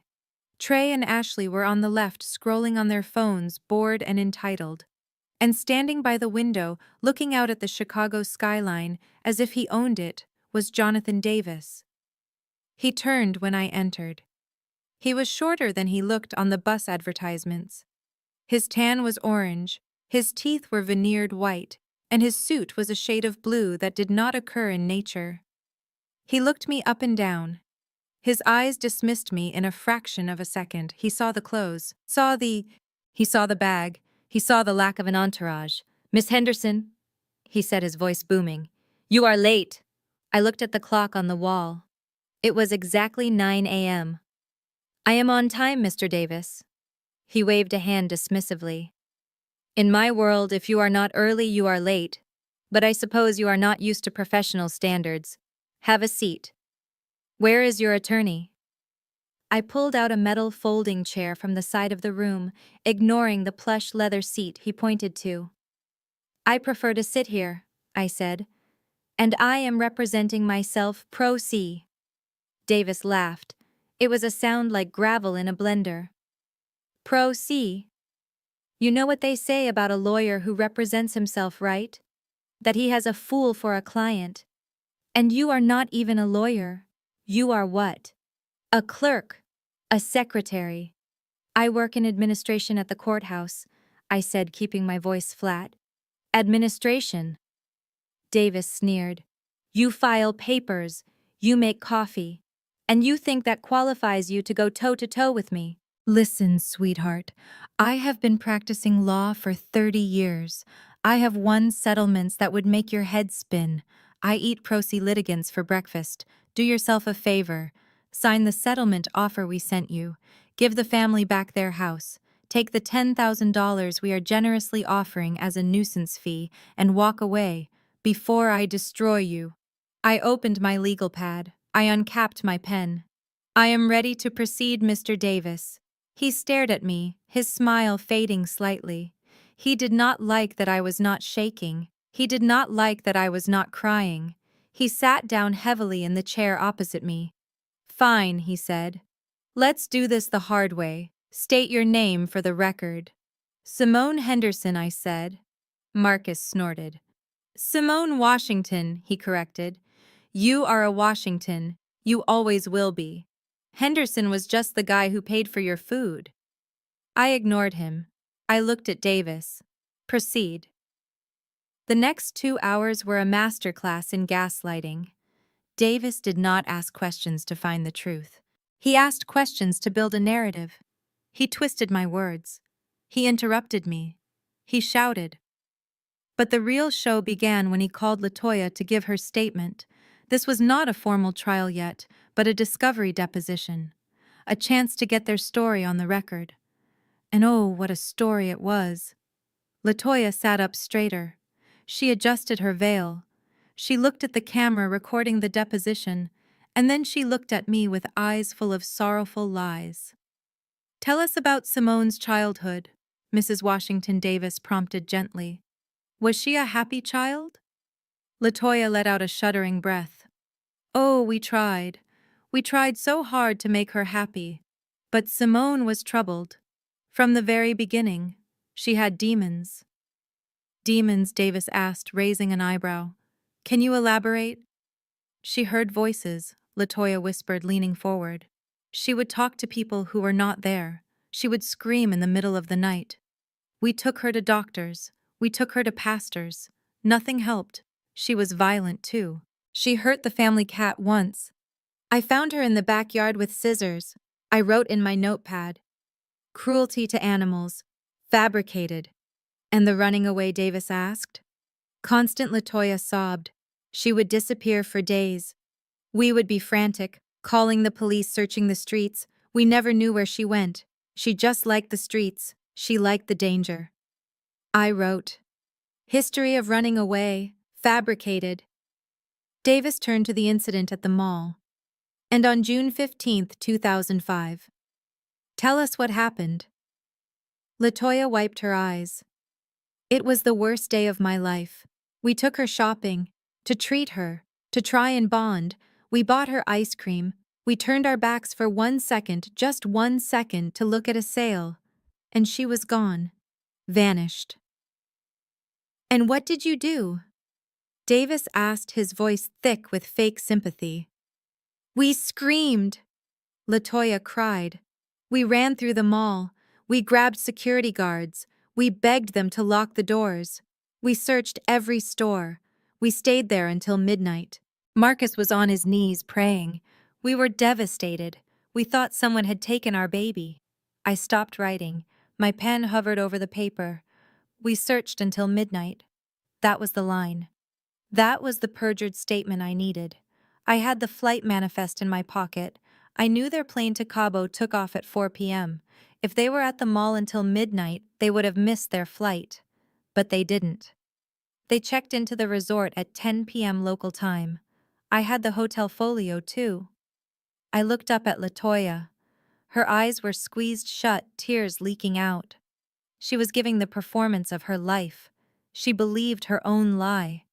She had told it so many times to herself, to her friends, to God, that it had become her truth. I looked at Marcus. He was nodding solemnly, his hand on her shoulder. "It was hell," he grunted. "Pure hell. We never stopped looking, not for 20 years. That is why we are here now, to bring our girl home." Ashley let out a loud, bored sigh. She popped her gum. "Oh my God, can we wrap this up? She is clearly crazy. Look at her. She is not even defending herself. She knows it is true." She pointed at me, her acrylic nail extending like a claw. "Look at her face. That is the face of a guilty conscience. She knows she ran away. She knows she broke her mother's heart. And now she is trying to steal the old man's money to make up for being a screw-up." She leaned toward Trey, whispering loudly enough for the microphone to pick up. "She is mute, babe. Look. She has not said a word in 20 minutes. She is terrified. She knows Davis is going to crush her." I did not speak. I did not defend myself. I just wrote. I wrote down every lie, every contradiction, every single word that would send them to prison for fraud and perjury. Davis turned back to me. He slammed his hand on the table. "Well," he barked. "Do you have anything to say? Do you deny it? Do you deny that you were a troubled child who ran away and broke these good people's hearts? Do you deny that you manipulated Elijah Henderson, a lonely old man, into cutting out his rightful heirs?" I closed my legal pad. I capped my pen. I placed them neatly in my bag. "I have no questions at this time," I said calmly. Davis laughed. "No questions. Of course you don't. Because you have no defense. You are done here." He stood up, buttoning his jacket. "We are going to court on Monday morning, Simone. And I am going to ask the judge for a summary judgment. I am going to ask him to strip you of everything. The house, the money, the car. I am going to leave you with nothing but the clothes on your back. And then I am going to sue you for legal fees. You will be paying these people for the rest of your miserable life." Latoya stood up, smoothing her dress. She looked at me with a mixture of pity and triumph. "I pray for you, Simone," she said. "I pray that God softens your heart. But until then, we have to do what is right. We have to take back what belongs to the family." Marcus spat on the floor near my shoe. "You are a disgrace," he said. "Just like your daddy." They started to file out of the room. Ashley was texting, probably posting about her victory. Trey was talking about which boat he was going to buy first. Davis was packing up his briefcase, whistling a cheerful tune. I waited until they were at the door. "Mr. Davis," I said. He stopped and turned around annoyed. "What now? Do you want to sign the surrender?" "It is too late for the 10 grand. The offer is off the table." I reached into my pocket. I pulled out a small rectangular card. It was cream-colored thick cardstock with raised gold lettering. It was my official business card. The one that said, Justice Simone Henderson, Illinois Supreme Court. I walked over to the table. I placed the card face down on the polished wood. "I suggest you read this," I said, "before you walk into courtroom 4 on Monday. It might change your strategy." Davis looked at the card. He looked at me. He sneered. "I do not need your little business card, sweetheart. I know who you are. You are nobody." He reached out and flicked the card off the table. It fluttered through the air and landed in the metal wastebasket in the corner. "See you in court, nobody," he said. He walked out laughing. The door swung shut behind him. I stood alone in the conference room. I looked at the wastebasket. I looked at the empty chairs where my family had just sat and lied under oath. They had just handed me everything I needed. They had put it on the record. They had sworn to it. I picked up my bag. I did not retrieve the card. Let him find out the hard way. Let him walk into that courtroom blind. I walked out of the office. The receptionist did not look up. I took the elevator down to the lobby. The sun was shining outside, but a storm was coming, and I was the thunder. I got into my car and drove toward the cemetery. I had one stop to make before I went home to my hotel. I needed to tell Dad. I needed to tell him that they had taken the bait. I needed to tell him that the trap was sprung. Monday was coming, and hell was coming with it. The iron gates of the cemetery were closing, but the security guard knew my car. He waved me through with a somber nod, knowing that I often came here after hours when the weight of the world became too heavy to carry alone. I drove slowly down the winding path, the gravel crunching beneath my tires, until I reached the familiar oak tree that shaded my father's final resting place. The rain had stopped, leaving the air thick with the scent of wet earth and damp grass. I parked and walked to the fresh mound of dirt that covered Elijah Henderson. I did not bring flowers this time. I brought the truth. I sat on the small stone bench Dad had installed years ago for his visits to his own mother. I placed my bag next to me and looked at the simple marker. It did not say millionaire or tycoon. It just said Elijah Henderson, beloved father. That was all that mattered. "They lied, Dad," I whispered into the twilight. "They sat in a room with a court reporter and a camera and they lied on a Bible. They said they looked for me. They said they screamed my name until their throats were raw." I closed my eyes and let the memory wash over me. Not the fragmented nightmare I usually pushed away, but the whole crystal-clear reality of June 15th, 2005. I needed to remember every second. I needed to feel the cold of that bench one last time so I could burn it out of my soul forever. It was a Tuesday. I remembered that because Tuesdays were usually discount days at the movies, and I thought maybe we were going to see a film. But we did not go to the cinema. We went to the Mall of America. It was so big it felt like a city. The noise was deafening, a constant roar of voices and footsteps and music. Marcus was walking fast, his hand gripping Trey's shoulder, guiding him through the crowd. LaToya was checking her reflection in every shop window we passed.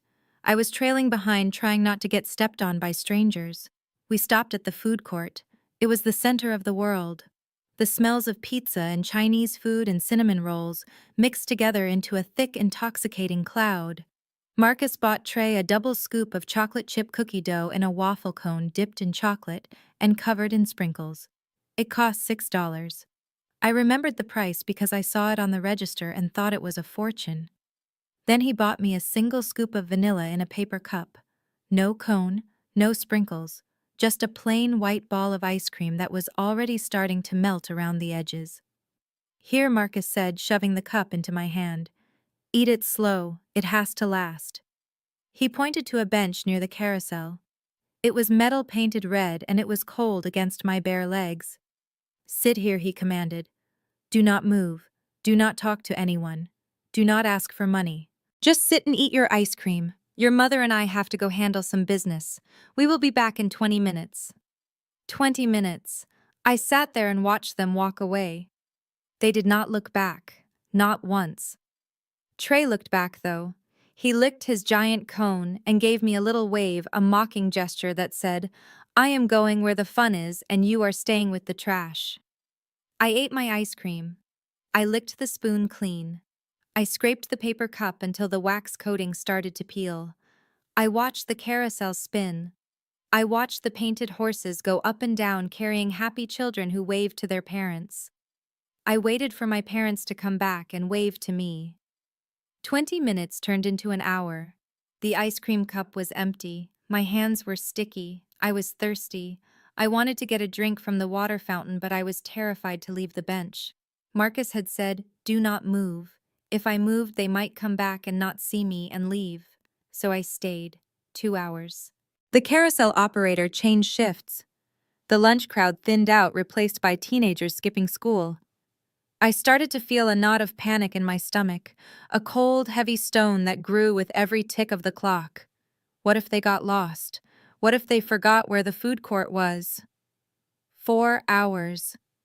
The sun moving through the skylights shifted, casting long shadows across the floor. My legs were numb. I needed to use the bathroom so badly it hurt. I started to cry quietly, wiping the tears away with my sticky hands. People walked by. Thousands of them. They looked at me, but they did not see me. To them, I was just a kid waiting for a parent who was in line for a pretzel. They did not see the abandonment. They did not see the terror. 6 hours. The stores began to close. Metal gates rattled down over shop fronts. The music turned off. The lights in the food court dimmed bank by bank, plunging the vast space into a twilight gloom. The air conditioning seemed to kick into overdrive, blowing freezing air onto my arms. I pulled my knees to my chest, trying to keep warm. I was shaking, not just from cold, but from a realization that was too big for a 9-year-old mind to hold. They were not coming back. The security guard found me at 10 o'clock. He was a big man with a flashlight. He shone it in my face. "Hey, kid," he said. "Mall is closed. Where are your folks?" I tried to speak, but my throat was closed up tight. I just pointed to the exit where they had walked away 6 hours ago. He sighed, a heavy sound of resignation. Another one he muttered into his radio. "Yeah, I got a code 6 at the food court. Female, approximately 9 years old. Abandoned. Send the police." That was the truth, Dad.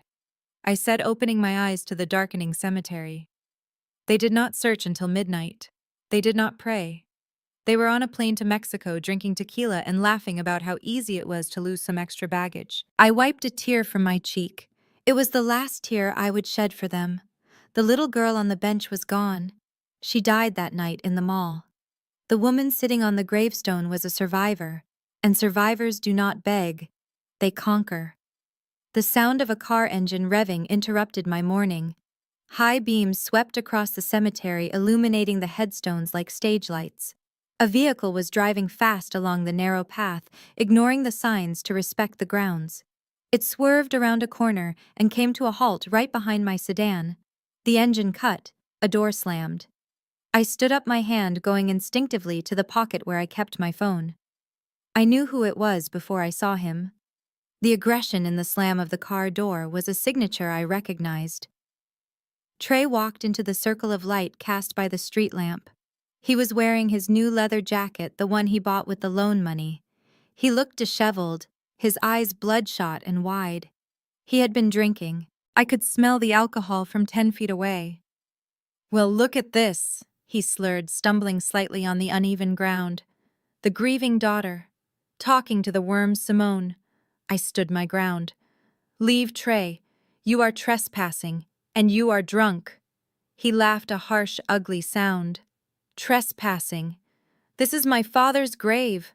Well, my stepfather's. Whatever. He was the bank, and banks belong to everyone." He walked closer, kicking at the grass. He looked at the fresh flowers I had placed earlier that week. He looked at the simple granite marker. Cheap, he spat. $8 million and you bury him under a rock like this. You are so cheap, Simone. Just like him, keeping it all to yourself. He is buried with dignity, I said, my voice cold. Something you know nothing about. Dignity, Trey sneered. Dignity does not buy Ferraris. Dignity does not pay off sharks. Do you know what kind of pressure we are under? Do you know what Davis costs? Do you know what the interest rate is on the money Marcus borrowed? That sounds like a you problem, Trey, I said. Maybe you should have thought about that before you spent money you did not have, he snapped. His face twisted into a mask of pure rage. He lunged forward and kicked the vase of flowers next to the headstone. The ceramics shattered. Water and stems spilled over the grave marker, staining the name Elijah Henderson. Stop acting like you are better than us, he screamed. You are nothing. You are the girl we left behind. You are the mistake we tried to erase, and now you are holding our money hostage. He stepped onto the grave. He put his muddy boot right on the earth over my father's heart. You think you won today, he shouted. You think because you sat there and took notes you are smart. Davis is going to chew you up. But I am not waiting for Davis. I want my share now. He reached into his jacket and pulled out something metallic. A small garden shovel. It looked ridiculous in his hand, but the intent behind it was terrifying. You give us the access code, Simone. You sign over the deed to the house, or I swear to God I will dig him up. I will dig this old man up, and I will dump his bones in the river. I will make sure he never rests. If we cannot have the money, nobody gets peace. I stared at him. He was serious. He was desperate enough and drunk enough to desecrate a grave to get what he wanted. He was a ghoul. I did not move. I did not scream. I slowly raised my hand. I held up my phone. The screen was glowing. The red circle of the recording app was pulsing. Say that again, Trey, I said, my voice steady. Say it for the camera. Tell the judge how you are going to dig up a body because you cannot pay your car note. Trey froze. He looked at the phone. He looked at me. The realization of what he had just done crashed through the alcohol haze. You are recording, he whispered. Every word I said. And the video is streaming to a cloud server. So even if you break the phone, you cannot erase it. You just threatened to desecrate a corpse, Trey. That is a felony. That is a hate crime in some jurisdictions, depending on how I argue it, and the vandalism, and the trespassing, and the harassment. He lowered the shovel. His hands started to shake. You wouldn't, he said, his voice losing its edge. I am your brother. I stepped forward. I stepped right up to the edge of the grave, my eyes locking onto his. My brother died in a mall 20 years ago, I said. You are just a defendant, and you just gave me everything I need to put you away. I tapped the screen, ending the recording. I looked at him with pity, not love. Go home, Trey. Go home and tell Marcus and LaToya what you did. Tell them you just handed me the final nail for your coffins. He dropped the shovel. It clattered against the stone. He backed away, his face pale. He looked like a frightened child. He turned and ran back to his car. He fumbled with the keys, got in, and sped away, his tires screeching on the asphalt. I stood alone in the cemetery. I picked up the shovel. I picked up the broken pieces of the vase. I cleaned the mud off my father's headstone with my sleeve. I am sorry, Dad, I whispered. I am sorry you had to see that. But it is almost over. I looked at my phone. The video was saved. It was perfect. It showed his face. It captured his voice. It captured the violence. You just made the biggest mistake of your life, Trey, I said to the empty night. I walked back to my car. I had a deposition to prepare for. And now I had a new exhibit. Exhibit B. Character evidence. Proof of malice. Proof of desperation. Monday was going to be a bloodbath, and I was the one bringing the blade. Monday morning at the Cook County Courthouse was usually a place of quiet desperation, filled with people trying to avoid eye contact and lawyers checking their watches. But today, the hallway outside courtroom 4 looked like the red carpet for a reality television show. I stood near the back of the corridor, adjusting the strap of my canvas tote bag, watching the circus my sister-in-law had orchestrated. Ashley had been busy. She had not just invited the press, she had curated them. There were local news crews with their cameras on, shoulders bloggers with ring lights attached to their phones, and a handful of freelance photographers who usually chased ambulances. Ashley was holding court in the center of the mayhem. She was wearing a black dress that was tasteful enough for court, but tight enough to show she had spent the loan money on a personal trainer. She was dabbing at dry eyes with a lace handkerchief, while Trey stood behind her looking stoic and protective, his hand resting on her shoulder. "We just want justice for our family," Ashley told a reporter who was thrusting a microphone in her face. "We want to bring our lost daughter home and ensure that my father-in-law's legacy is protected from predators who took advantage of him in his final days. It is a tragedy, really. We tried to settle this privately, but she forced our hand." I leaned against the marble wall, feeling a cold smile touch my lips. Predators. She had no idea how right she was. She just had the predator and the prey mixed up. Marcus and Latoya stood a few feet away, flanked by Jonathan Davis. Davis was in his element. He was preening, smoothing his tie, checking his reflection in the glass of a notice board. He looked like a man who had already spent the commission check. He leaned in to whisper something to Marcus, and they both laughed, a short, harsh sound that echoed in the high-ceilinged hallway. They looked confident. They looked untouchable. They looked like people who believed their own lies so completely that reality had ceased to matter. I checked my watch. 8:55. It was time. I pushed off the wall and walked toward the courtroom doors. I kept my head down, my posture slumped. I was the defendant, Simone Henderson, the court clerk, the nobody. I felt the gaze of the cameras slide over me dismissively. To them, I was just the villain in Ashley's carefully crafted soap opera. I walked past my biological family.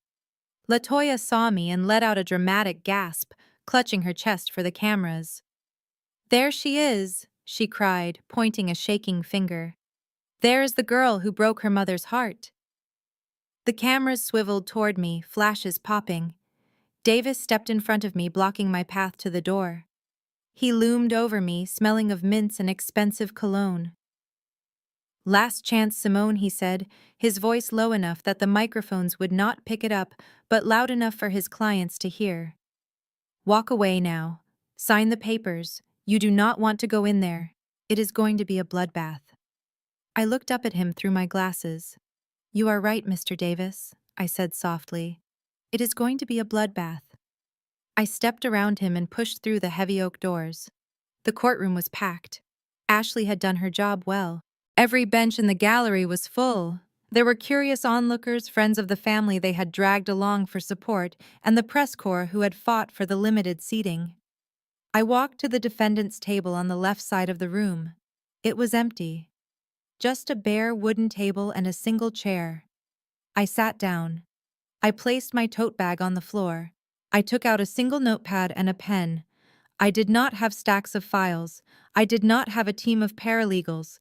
I sat with my hands folded in my lap, staring straight ahead. The plaintiff's table on the right was a flurry of activity. Davis had 3 assistants setting up binders of evidence. Marcus and Latoya sat next to him, looking solemn and aggrieved. Trey and Ashley sat in the first row of the gallery, directly behind them, leaning forward to whisper encouragement. The bailiff opened the door at the side of the bench. "All rise." The room stood. I stood.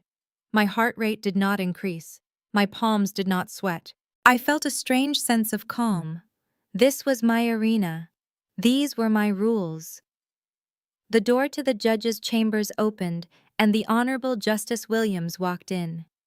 He was a man I had known for 7 years. He was tough fare and had zero tolerance for theatrics. He adjusted his robes and sat down behind the high bench.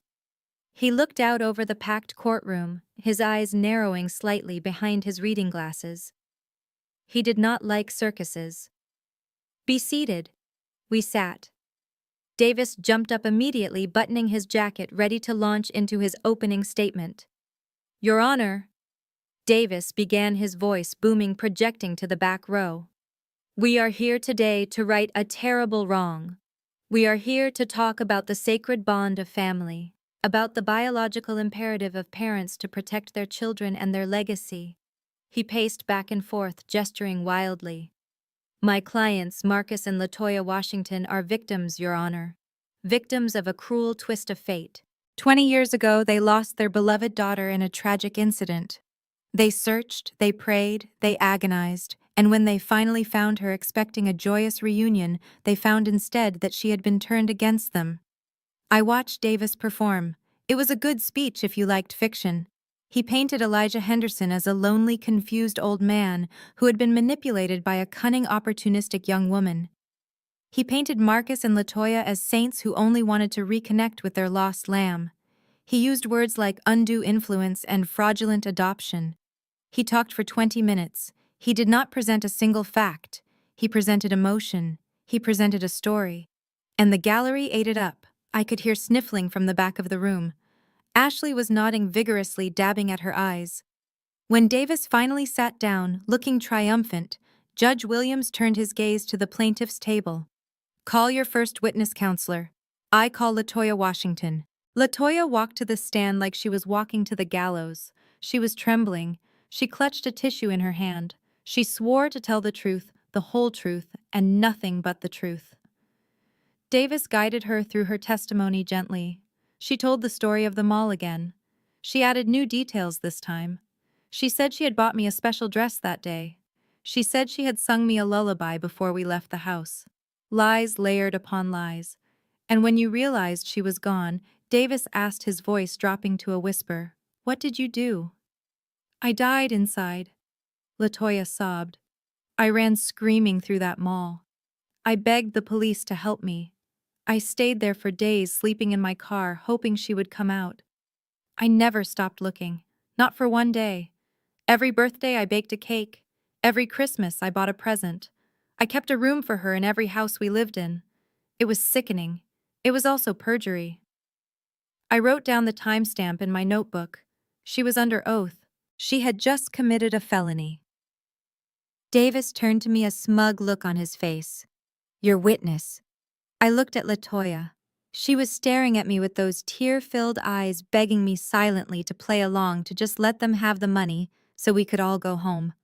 I shook my head. No questions, Your Honor. A ripple of surprise went through the courtroom. Davis laughed out loud, a short bark of disbelief. Ashley whispered loudly to Trey. See, told you. She gave up. Next, Davis called Marcus.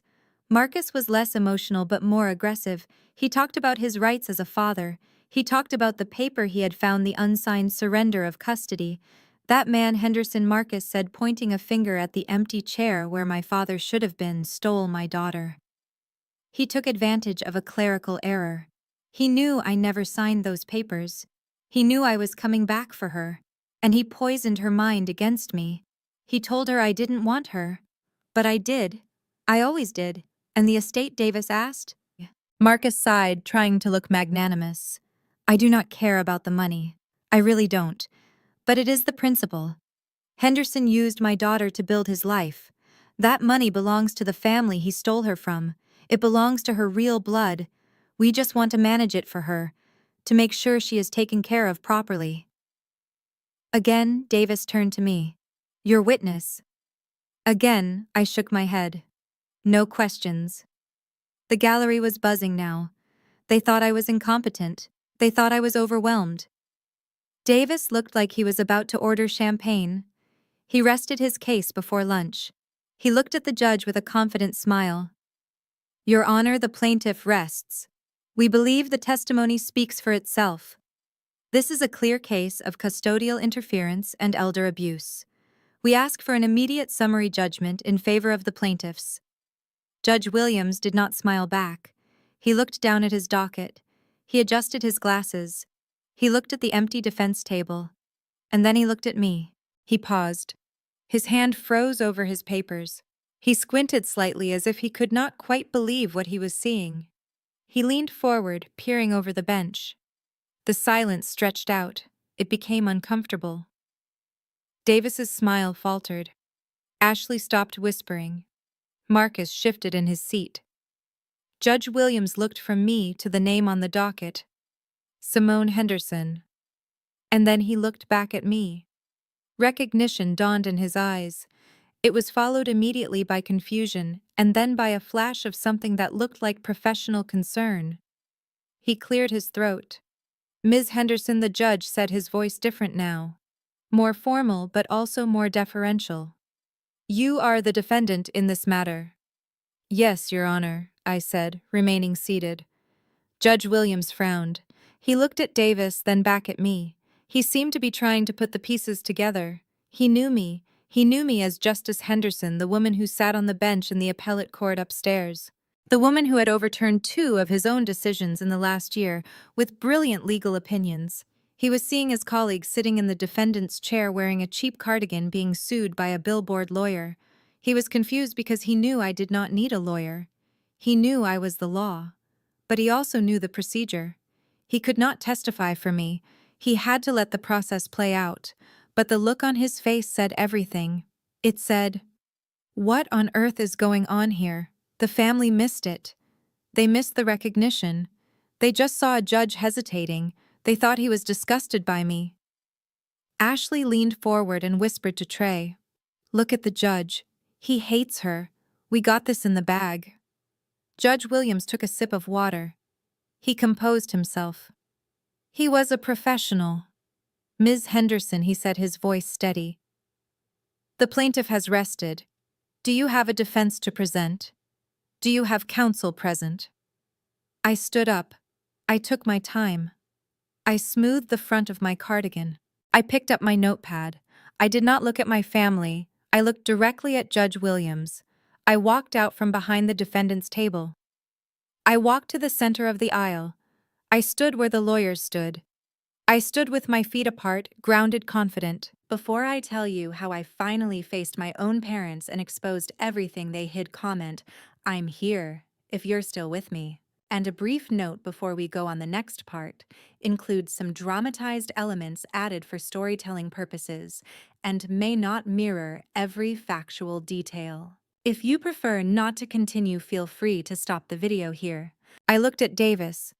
He was checking his watch, looking bored. He did not know that the shark was about to become the chum. I turned back to the bench. "No, Your Honor," I said, my voice projecting clearly to the back of the room without a microphone.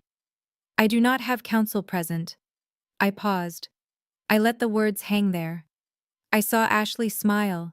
I saw Marcus relax. I unbuttoned my cardigan. I slipped it off my shoulders and let it fall onto the chair. Underneath, I was wearing a simple white blouse, but it was the way I stood that changed. I was no longer the daughter. I was the justice. "I do not need counsel, Your Honor." I continued, my eyes locking with Judge Williams. "Because I am representing myself, and I would like to call my first witness." Judge Williams nodded slowly, a small, knowing smile touching the corners of his mouth. "Proceed," he said. I turned to the gallery. I looked at the reporters. I looked at the cameras. And then I looked at my family. "I call Ashley Washington to the stand," I said. Ashley blinked. "Me," she squeaked. "Yes, you," I said. She stood up, smoothing her dress, looking at Davis for help. Davis shrugged. "It is fine," he whispered. "Just tell the truth. She does not know what she is doing." Ashley walked to the stand. She sat down. She looked at me with disdain. I walked up to the witness box. I placed my hands on the railing. I leaned in close. "Good morning, Mrs. Washington," I said. "You testified to the press earlier that you broke into my home to clean it. Is that correct?" Ashley scoffed. "We did not break in. We used a key." "A key," I repeated. "And where did you get that key?" "We found it," Ashley said. "Under the mat." "Liar. There was no key under the mat. Dad never left a key under the mat." I walked back to my table. I picked up a remote control. I pointed it at the large television screen mounted on the wall of the courtroom. "Exhibit A," I said. The screen flickered to life. It was a video. High definition. It showed the front porch of my bungalow. It showed Marcus holding a crowbar.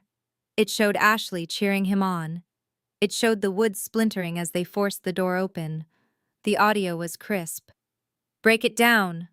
Marcus Ashley's voice rang out from the speakers. "Who cares? It is our house now anyway." The courtroom gasped. Ashley's face went white. Davis dropped his pen. I paused the video. I looked at Ashley. Her arrogance was gone, replaced by pure, unadulterated fear. "I have 7 days of footage, Ashley," I said. 7 days of everything you did in that house, everything you said, everything you broke. I looked at Davis. "You might want to sit down, counselor," I said. "We are going to be here a while. And I haven't even gotten to the part about the fire yet." The confidence of the ignorant is a fragile thing. And I had just taken a hammer to it. The trial had officially begun. The witness stand in courtroom 4 was elevated just enough to give LaToya the feeling of being on a stage, which was exactly where she felt most comfortable. She dabbed at her dry eyes with a crumpled tissue, playing the role of the grieving mother to perfection. The gallery was eating it up. I could hear the soft murmurs of sympathy ripple through the room every time she sniffled. To them, she was a victim of a rebellious child and a manipulative old man. To me, she was the woman who had traded her 9-year-old daughter for a week in Cabo San Lucas. I stood up from the defendant's table. I smoothed the front of my white blouse. I did not approach the stand immediately. I let the silence stretch out. I let the anticipation build. Jonathan Davis, the billboard lawyer, leaned back in his chair with a smug grin crossing his arms over his chest. He thought this was the part where I fell apart. He thought I was going to scream or cry or beg.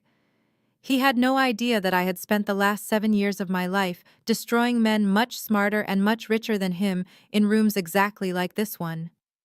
"Mrs. Washington," I began, my voice projecting clear and steady to the back of the room. "You stated earlier that on the night of June 15th, 2005, you searched the Mall of America until midnight. Is that correct?" LaToya looked at Davis for reassurance, then turned her teary gaze to me. "Yes, Simone. We looked everywhere. We were screaming your name. I thought my heart would stop beating, and you stated that you contacted the authorities immediately." "Of course," LaToya sobbed. "We found a security guard. We went to the police station. We filed a report. We did everything a parent could do." I walked closer to the stand. I did not look at my notes. I did not need them. I had memorized every inconsistency, every lie, every minute of that day. "That is interesting," I said, because according to the Bloomington Police Department records from that night, there was indeed a report filed regarding a lost child. But it was not filed by you. It was filed by mall security at 10:15 p.m., and it lists the reporting party as Elijah Henderson. LaToya froze. Her eyes darted back and forth. "Well, there must be a mistake," she stammered. "The paperwork must have been lost. It was 20 years ago. You know how the police are. They do not care about people like us." I ignored her attempt to garner racial sympathy. I pressed on. "So you claim you were at the mall until midnight searching for me?" "Yes," LaToya insisted, her voice rising in pitch.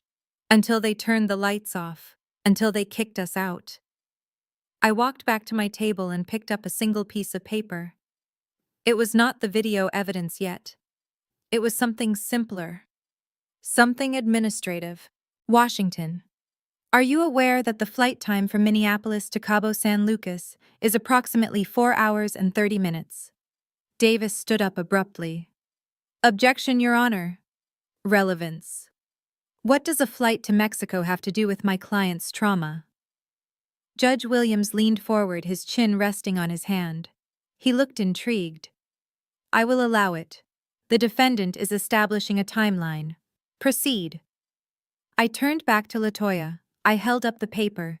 "This is a flight manifest from Delta Airlines dated June 15th, 2005. It lists a Marcus Washington and a LaToya Washington in seats 4A and 4B. The flight departed Minneapolis at 4:10 p.m.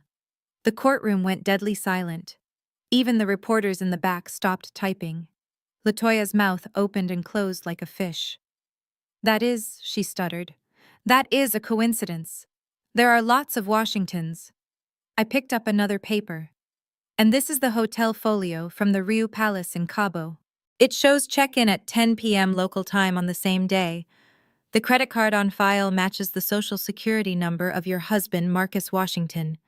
The signature on the receipt matches the one on his driver's license." I stepped closer to the stand, my voice dropping to a dangerous whisper. "So, Mrs. Washington, I am confused. If you were on a plane over the Gulf of Mexico at 6 p.m., how were you also at the Mall of America searching for your daughter? Unless you have the ability to be in two places at once, you are lying to this court, and you are doing it under oath." Latoya looked at Marcus. Marcus looked like he wanted to vomit. He was gripping the edge of the table so hard his knuckles were white. He knew. He knew I had them. "I do not remember," Latoya whispered. "It was a long time ago. Maybe the dates are wrong. Maybe we went a different day." I was distraught. I was out of my mind with grief. Grief, I repeated. "You charged $200 worth of room service champagne that night. Is that how you grieve?" "Objection," Davis roared, jumping to his feet. His face was red. He realized his client was drowning and he was trying to throw her a lifeline. "The defendant is badgering the witness. She is engaging in speculation. And quite frankly, Your Honor, she is incompetent. She is not a lawyer. She does not understand the rules of evidence. She is waving around pieces of paper that have not been authenticated. This is a circus." He turned to look at me, his lip curling in a sneer. "Look, little girl," he said loudly, playing to the gallery. "I know you watched a few episodes of Law and Order, but real court does not work like this. You cannot just ambush a grieving mother with Travelocity printouts. You need a law degree to play this game. You are out of your depth. Sit down before you hurt yourself." Ashley let out a loud laugh from the gallery. "Yeah, sit down, loser," she yelled. "You look stupid." Judge Williams banged his gavel. "Order," he commanded. "One more outburst from the gallery, and I will clear the courtroom." Davis straightened his tie, looking smug. "Your Honor, I move to strike this entire line of questioning. The defendant is clearly confused and is wasting the court's time. She has no credentials. She has no standing. She is just a bitter clerk who stole some files." I stood there in the middle of the aisle. I looked at Davis. I looked at his expensive suit, his shiny shoes, his arrogance. He thought I was nothing. He thought I was prey. I was about to respond. I was about to tell him exactly where I went to law school. I was about to recite the statute for perjury by heart. But I did not have to. The heavy double doors at the back of the courtroom swung open with a loud boom. It sounded like a cannon shot. Every head in the room turned. A group of 4 men walked in. They were wearing dark suits. They had earpieces. They moved with the synchronized precision of a security detail. They flanked the door, holding it open. And then a man walked through. He was an older man with white hair and a face that was known in every law school in the country. He was wearing a long black trench coat over a suit. He carried a leather briefcase that looked older than I was. It was Chief Justice Alexander Thompson of the Illinois Supreme Court, the highest-ranking judicial officer in the state, the man who signed the bar licenses, the man who decided which laws were constitutional. The room gasped. It was a collective intake of breath that sucked the oxygen out of the air. Reporters scrambled to get their cameras up. Lawyers in the gallery stood up instinctively, straightening their jackets out of habit and fear. Davis froze. His mouth hung open. He looked like he was seeing a ghost. Chief Justice Thompson walked down the center aisle. He did not look at the cameras. He did not look at the gallery. He did not look at Marcus or Latoya. He walked straight past the plaintiff's table. He walked straight past Davis. He walked right up to me. He stopped 2 feet away. He looked me in the eye. A slow, warm smile spread across his face. He extended his hand. "Good morning, Justice Henderson," he said, his voice carrying to every corner of the silent room. Please forgive the interruption. I tried to get here sooner, but the traffic on the Eisenhower was dreadful. I wanted to see you in action personally. I took his hand. It was warm and firm. Good morning, Chief Justice, I said. Thank you for coming. The sound of the explosion was not physical, but it was just as violent. Ashley stood up in the gallery. She pointed a shaking finger at me. Her face was contorted in a mask of pure confusion and horror. What she screamed, her voice cracked. What did he call her? Justice. She is a clerk. She is a nobody. She cleans the floors. Marcus slumped in his chair. All the color drained from his face, leaving him a sickly gray. He looked at me, and for the first time he saw it. He saw the posture. He saw the command. He saw the truth he had been too blind to see before. Justice, he whispered. Oh God, she is a judge. Latoya looked from me to the Chief Justice to Davis. She was trying to process the information, trying to fit this new reality into her delusional world. But you work at the courthouse, she stammered. You said you work in administration. I do, I said, turning to face her.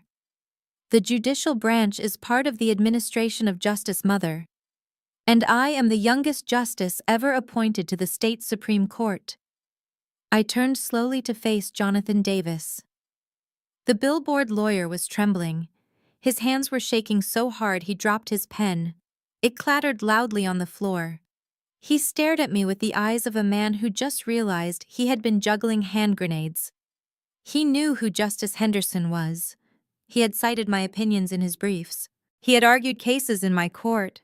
He had just never put the face to the name because in his mind, Justice Henderson could not possibly be the black woman in the cardigan he had just insulted. He had assumed I was white, or older, or just not me. Justice Henderson. Davis choked out. His voice was a squeak. I had no idea. I thought, I assumed.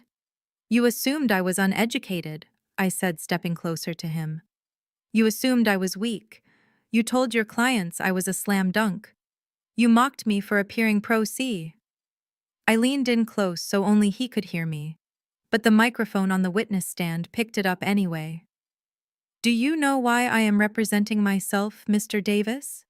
He shook his head, unable to speak. Because I do not need to pay someone to tell me the law, I said. I am the law. I turned back to the bench. Judge Williams was smiling. He had known. He had watched the whole thing play out, knowing exactly when the hammer would drop. Your Honor, I said, my voice ringing with authority. I believe opposing counsel raised an objection about my competence. I would like to address that now. Judge Williams chuckled. Overruled, Justice Henderson. Please proceed. I turned back to the gallery. I looked at Ashley, who was now clinging to Trey, both of them looking like deer in headlights. I looked at Marcus, who had his head in his hands. I looked at Latoya, who was sobbing quietly, realizing that her performance was over. And then I smiled. It was the same smile I gave them at the cemetery. The smile of the executioner. Now, I said, shall we start talking about the law? Because I have a few statutes I would like to review with you, specifically the ones regarding perjury, fraud, and conspiracy to commit theft. I walked back to my table. I picked up the remote control for the courtroom monitor. And Mr. Davis, I said over my shoulder, you might want to sit down. You look faint, and you are going to need your strength, because I am about to introduce Exhibit B. And it involves a fire marshal and a confession your client made on camera while trying to burn down my house. The room erupted. Reporters were shouting questions. Ashley was wailing. Davis collapsed into his chair looking like a deflated balloon, but I did not look at them. I looked at the Chief Justice, who gave me a small, proud nod, and then I pressed play. The large monitor mounted on the courtroom wall hummed to life. The blue glow illuminated the pale faces of my biological family. They looked like ghosts haunting a graveyard they had dug for themselves. Jonathan Davis was slumped in his chair, his hand covering his eyes as if he could block out the catastrophe by simply not looking at it. But the jury box was empty. There was no jury today. There was only Judge Williams. There was only the Chief Justice sitting in the front row. And there was the truth. Your Honor. I said, my voice filling the silence. The plaintiffs claim they spent the night of June 15, 2005, searching for a lost child. They claim they suffered emotional distress. They claim they are the rightful guardians of my father's estate because they never stopped caring. I pressed a button on the remote control. A document appeared on the screen. It was blown up large enough for everyone in the back row to read. It was a digital scan of a Delta Airlines flight manifest. Exhibit C, I announced. This is the passenger list for Delta Flight 492, from Minneapolis to Cabo San Lucas, departing at 4:10 p.m. on the day I was abandoned. I pointed the laser pointer at two names highlighted in yellow. Marcus Washington. Latoya Washington, Seat 4A and Seat 4B. First class. The courtroom murmured. It was a low sound like bees swarming. I clicked the remote again. A new image appeared. It was a hotel receipt from the Riu Palace Resort. This is the folio for their stay, I continued. Check-in time 10 p.m. local time. Charges for the week include spa treatments, jet ski rentals, and 4 bottles of Dom Perignon champagne. I turned to look at Latoya. She was gripping the railing of the witness stand, her knuckles white. She looked like she was trying to shrink, trying to disappear into the wood. Mrs. Washington, I said, my voice dropping to a conversational tone that was somehow more terrifying than a shout. While I was sitting in a police station waiting for a foster family to take me in, you were ordering room service. While I was wondering if I had been bad, if I deserved to be left behind, you were getting a hot stone massage. Latoya let out a sob, but it was a broken, strangled sound. It was the sound of a lie dying. I forgot, she whispered. I was in shock. Maybe we went to Mexico to forget, to heal. To heal, I repeated. You healed very quickly. You booked the tickets 3 weeks in advance. I clicked the remote again. A credit card statement appeared. Date of purchase, May 22, 2005. 3 weeks before you left me at the mall. This was not a spontaneous trip to forget your grief. This was a planned vacation. And I was just the baggage you decided not to check. Davis stood up slowly. He looked tired. Your Honor, he said, his voice lacking any of its previous bluster. I object. This is ancient history. It has no bearing on the current probate case. Judge Williams looked at Davis over his spectacles. His eyes were hard. It goes to credibility, counselor. And it goes to character. Overruled. I did not stop. I did not give them a chance to breathe. Now, let us talk about why you are here, I said. Let us talk about why, after 20 years, you suddenly decided you needed to be parents again. You claim it is about family. You claim it is about love. I clicked the remote. The screen went black for a second, then flickered into a video feed. It was grainy black and white footage from the hidden camera I had installed in my living room. The timestamp was from 3 nights ago. The audio crackled to life. Ashley's voice, shrill and demanding, filled the courtroom. Burn it, she was saying on the video. Just burn it all. Who cares if the walls get scorched? We are gutting the place anyway. The video showed Ashley standing in my father's study holding a lighter. It showed Trey piling books and letters onto the floor. It showed Marcus watching a beer in his hand, nodding in approval. That is my father's charity work, I said, narrating the video for the court. Those are letters from students he helped. Those are records of the good he did in the world. And these people, these plaintiffs, wanted to burn it because it was taking up space in the closet they wanted to build. In the gallery, Ashley gasped. She put her hands over her mouth. On the screen, her digital self laughed as she dropped a burning piece of paper onto the pile. The courtroom erupted. People were standing up, craning their necks to see. Reporters were typing furiously on their laptops. The sheer malice on the screen was undeniable. It was not just greed. It was hatred. It was a desire to erase the man who had saved me. Davis looked at the screen. He looked at Ashley. He closed his briefcase. He knew it was over. He was just looking for the exit now. But I was not done. I had one more nail for the coffin. You might be wondering why they were so desperate, I said, turning back to the gallery. Why they needed the money so badly that they would commit fraud, perjury, and arson. Why they would break into a house and try to sell it before the body was even cold. I clicked the remote one last time. A spreadsheet appeared. It was dense, filled with numbers and dates. It was a forensic accounting of Marcus Washington's finances. Exhibit E, I said. These are the loan records from a shell company registered in the Cayman Islands. But we know them better as the loan sharks who operate out of the back of a pool hall on the west side. I pointed to the bottom line. Total principal and interest outstanding, $400,000. Payment due in full by next Friday. I looked at Marcus. He was shaking. He was sweating so much his expensive suit was stained dark. He was not looking at me. He was looking at the door as if he expected the loan sharks to walk in at any moment. This is not about family, I said, my voice ringing with finality. This is a robbery.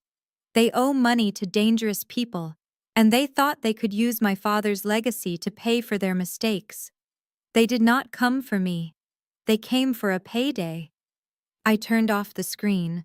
The sudden darkness on the monitor seemed to make the room brighter. I looked at Judge Williams. The defense rests, Your Honor, I said. For a moment there was silence.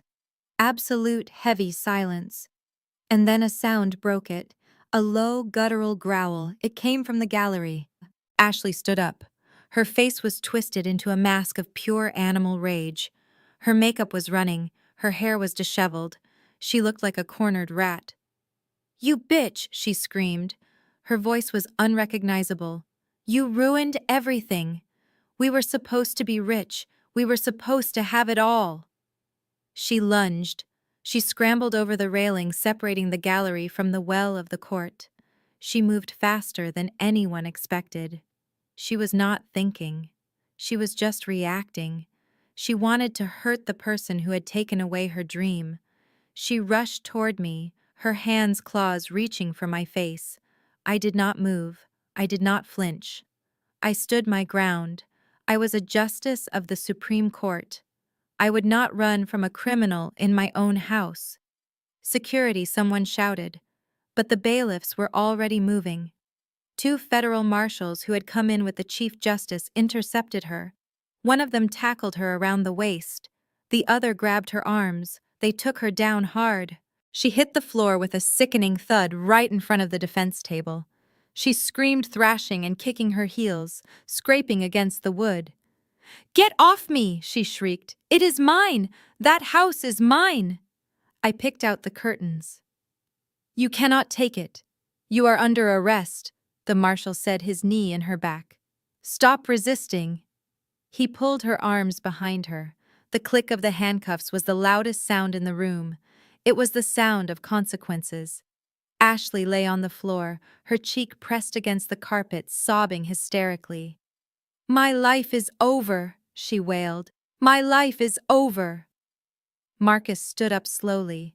He looked at his daughter-in-law on the floor. He looked at me.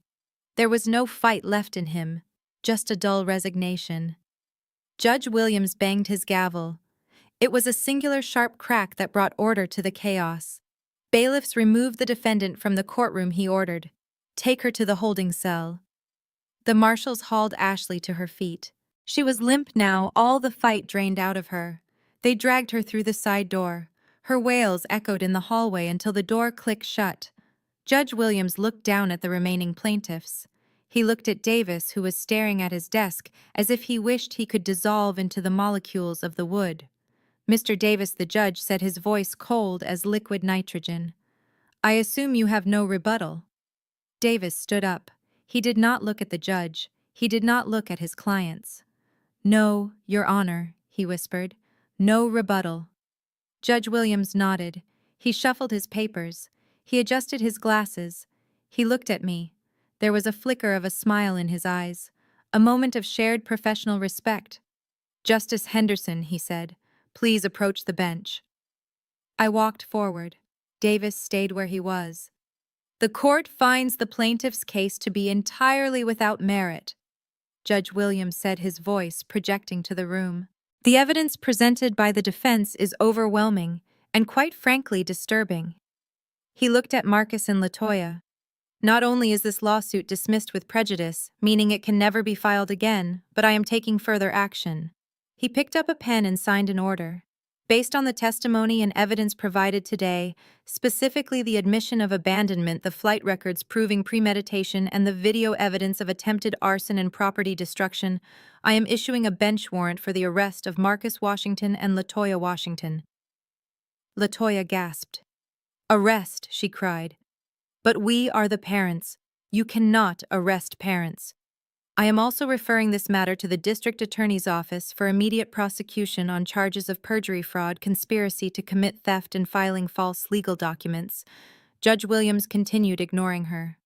He looked at the bailiff standing by the wall. "Officers, please take Mr. and Mrs. Washington into custody." Marcus tried to run. It was a pathetic attempt. He took 2 steps toward the aisle before a bailiff blocked his path. He slumped his shoulders and held out his hands. Latoya grabbed the table. "No," she screamed. "No, I have a condition. I have anxiety. I cannot go to jail. Simone, tell them I am your mother." I turned to face her. I looked at the woman who had given birth to me. I looked at the woman who had chosen a vacation over my life. "You are not my mother," I said calmly. "My mother died a long time ago, waiting for you to come back. You are just a defendant, Mrs. Washington. And you have the right to remain silent. I suggest you use it." The bailiffs handcuffed them. They led them away through the same door Ashley had gone through. The door to the cells. The door to their new life. Trey was still sitting in the gallery. He was frozen. He had watched his wife, his father, and his mother get arrested in the span of 5 minutes. He looked at me, his eyes wide with terror. "And you, Mr. Washington," Judge Williams said, looking at Trey. Trey jumped. "Me?" he squeaked. "I didn't do anything. I was just watching. You were an accessory to the breaking and entering," the judge said. "And based on the video evidence, you were an active participant in the destruction of property. However, since you were not a named plaintiff in this suit, I cannot hold you in contempt today." Trey let out a breath of relief. But Judge Williams added, "I am issuing a restraining order effective immediately. You are to come nowhere near Justice Henderson or her property. If you step 1 foot on that lawn, you will join your family in the county jail. Do you understand?" "Yes," Trey whispered. "Yes, sir." "Get out," the judge said. Trey scrambled out of his seat. He ran for the doors, not looking back, not waiting for his lawyer. He just wanted to be gone. The courtroom was silent again. The storm had passed. The wreckage was cleared. Judge Williams looked at me. "Justice Henderson," he said, "I believe that concludes our business for the day. I am sorry for your loss. Your father sounded like a good man." "He was, Your Honor," I said. "The best." I picked up my tote bag. I picked up my remote control. I walked down the aisle. The reporters parted for me like the Red Sea. They did not shout questions. They did not shove microphones in my face. They just watched. They knew they had just witnessed something they would never see again. I walked out of the courtroom. The Chief Justice was waiting for me in the hall. He smiled and patted me on the shoulder. "Well done, Simone," he said. "Lunch." I smiled back. "I think I will take a rain check, Chief. I have a house to clean, and I have some records to buy." He nodded, understanding. I walked to the elevator. I pressed the button for the lobby. I was tired. My bones ached. But my heart was light. The debt was paid. The ghosts were gone. And for the first time in 23 years, I was truly, absolutely free. The sound of handcuffs ratcheting shut is distinct. It is a mechanical, cold sound like a heavy door locking for the last time. In my line of work, I hear it every day. I hear it when I sentence violent offenders. I hear it when bailiffs take away men who have hurt their communities. But I had never heard it sound as sweet as it did in that moment, watching the metal cuffs bite into the wrists of the people who gave me life and then threw me away. Marcus did not fight. He slumped against the wall, the fight draining out of him like water from a cracked glass. He looked old suddenly, the arrogance that had fueled him for days evaporating under the weight of inevitable incarceration. He knew the numbers. He knew that fraud over a certain amount carried a mandatory minimum. He was doing the math in his head, and the answer was prison. Latoya, however, was not going quietly. She was thrashing in the grip of the bailiff, her heels skidding on the courtroom floor. Her wig had slipped askew, and her mascara was running, creating black tracks down her cheeks. She looked at me, her eyes wide with a frantic, desperate terror. "Simone," she wailed, her voice echoing off the high ceilings. "Baby, please, tell them to stop. Tell them it was a misunderstanding. I am your mother. I carried you. You cannot let them take me. I am too delicate for jail.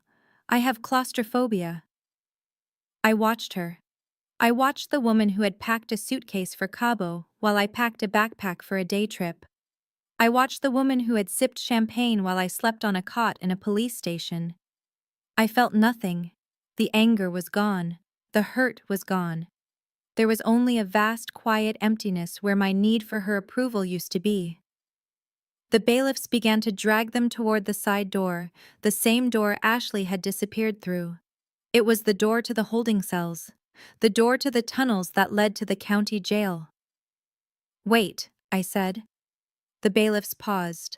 They looked at me, respecting the authority of my office. I walked over to them. My heels clicked on the floor, a steady rhythmic beat. I stopped inches from Latoya. She stopped struggling, hope flaring in her eyes. She thought I was going to save her. She thought I was going to crack. "Simone," she whispered, reaching out a hand as far as the cuffs would allow. "Thank God. I knew you loved me." I leaned in close. I wanted her to hear this. I wanted it to be the last thing she heard before the cell door slammed. I invaded her personal space just as they had invaded my home. "You are right," I said, my voice soft and intimate. "You are my mother. And mothers teach their daughters lessons." I paused, letting her look into my eyes, letting her see the reflection of her own cruelty. "You taught me that vacations are important," I whispered. "You taught me that sometimes you need to get away from your responsibilities to find peace. You left me at a mall when I was 9 years old, so you could go to the beach. You abandoned me to enjoy a luxury vacation." Latoya flinched as if I had struck her. Her lip trembled. "Well, mother," I continued, "now it is my turn. I am tired. I have been fighting for a long time, so I am sending you on a vacation. A long one. I am sending you to prison so I can finally get some rest." The hope in her eyes died. It was extinguished like a candle in a hurricane. She let out a low, keen, a sound of pure despair. "Take them away," I said to the bailiff, stepping back. They dragged her screaming through the door. Marcus followed, his head hung low. The heavy door clicked shut behind them, sealing them away. The silence that rushed back into the courtroom was heavy and profound. It was the silence of a debt finally paid in full. I turned back to the bench. Judge Williams was watching me. He did not say anything. He just nodded. It was a nod of respect, a nod of closure. I gathered my things. I picked up my tote bag. I walked out of the courtroom. The reporters were still there, but they were quiet now. They took photos, but they did not shout. They sensed that the show was over and that justice had been served cold. I drove back to the bungalow. The rain had started again, a gentle cleansing shower that washed the dust from the streets. I parked in the driveway. The black SUVs were gone, towed away by the city while we were in court. The lawn was a muddy mess, but it was my mess. I walked inside. The house was quiet. The smell of grease and perfume still lingered, a faint ghost of the invasion. but the air felt lighter. I walked through the rooms. I looked at the holes in the walls where Marcus had searched for treasure. I looked at the spot on the floor where Ashley had broken the vase. I looked at the empty shelves where they had piled the charity records to burn. It was a wreck. It was violated. But it was still standing, just like me. I went to the closet. I pulled out a box of heavy-duty trash bags. I started in the living room. I threw away the pillows they had sat on. I threw away the rug they had tracked mud onto. I threw away the half-empty bottles of liquor they had left on the counter. I cleaned for hours. I scrubbed the floors until my knuckles were raw. I wiped down the walls. I opened all the windows, letting the cool rain-scented air blow through the house, chasing away the stench of their greed. When I was done, the house was empty but clean. It felt hollow. It felt like a shell. I realized then that I could not live here anymore. This place was Dad.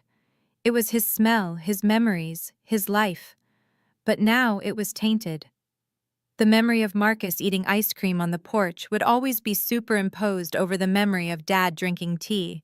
The memory of Ashley screaming would always echo in the hallway. I needed to let it go. I needed to let him go.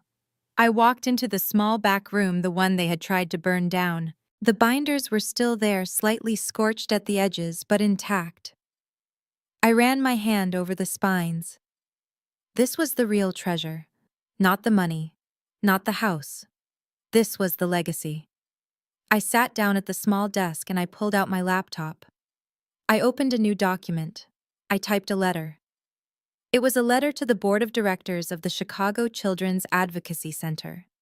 I wrote for an hour. I outlined the assets of the estate, the apartment complex, the warehouse, the cash accounts, $6 million. It was a fortune. It was enough to buy a mansion on the lake. It was enough to buy a fleet of cars. It was enough to never work another day in my life. But I did not want it. That money was blood money now. It was the bait that had drawn the sharks. If I kept it, I would always wonder if people were looking at me or looking at my bank account.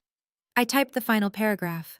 It is my wish, and the wish of my late father Elijah Henderson, that the entirety of this estate be liquidated and the funds donated to establish the Henderson Scholarship Fund for foster children and youth aging out of the system. No child should be left behind.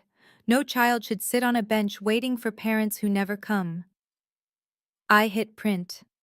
I signed the letter with my full name. Simone Henderson. I felt a weight lift off my shoulders that I had not realized I was carrying. The money was gone, and with it the target on my back. I was just Simone again. I was just a judge. And that was enough. The next day I hired a realtor. I told her to list the house for a fair price. I told her to find a family who needed a start. A family who would fix the holes in the drywall and plant flowers in the mud. I packed my car. I took the few things that really mattered. Dad's watch, the photo album, the few jazz records that had survived the mud. I put my judicial robes in the garment bag and hung them in the back seat. I walked through the house one last time. I touched the door frame of my bedroom. I touched the kitchen counter. "Goodbye, Dad," I whispered. "Thank you for saving me."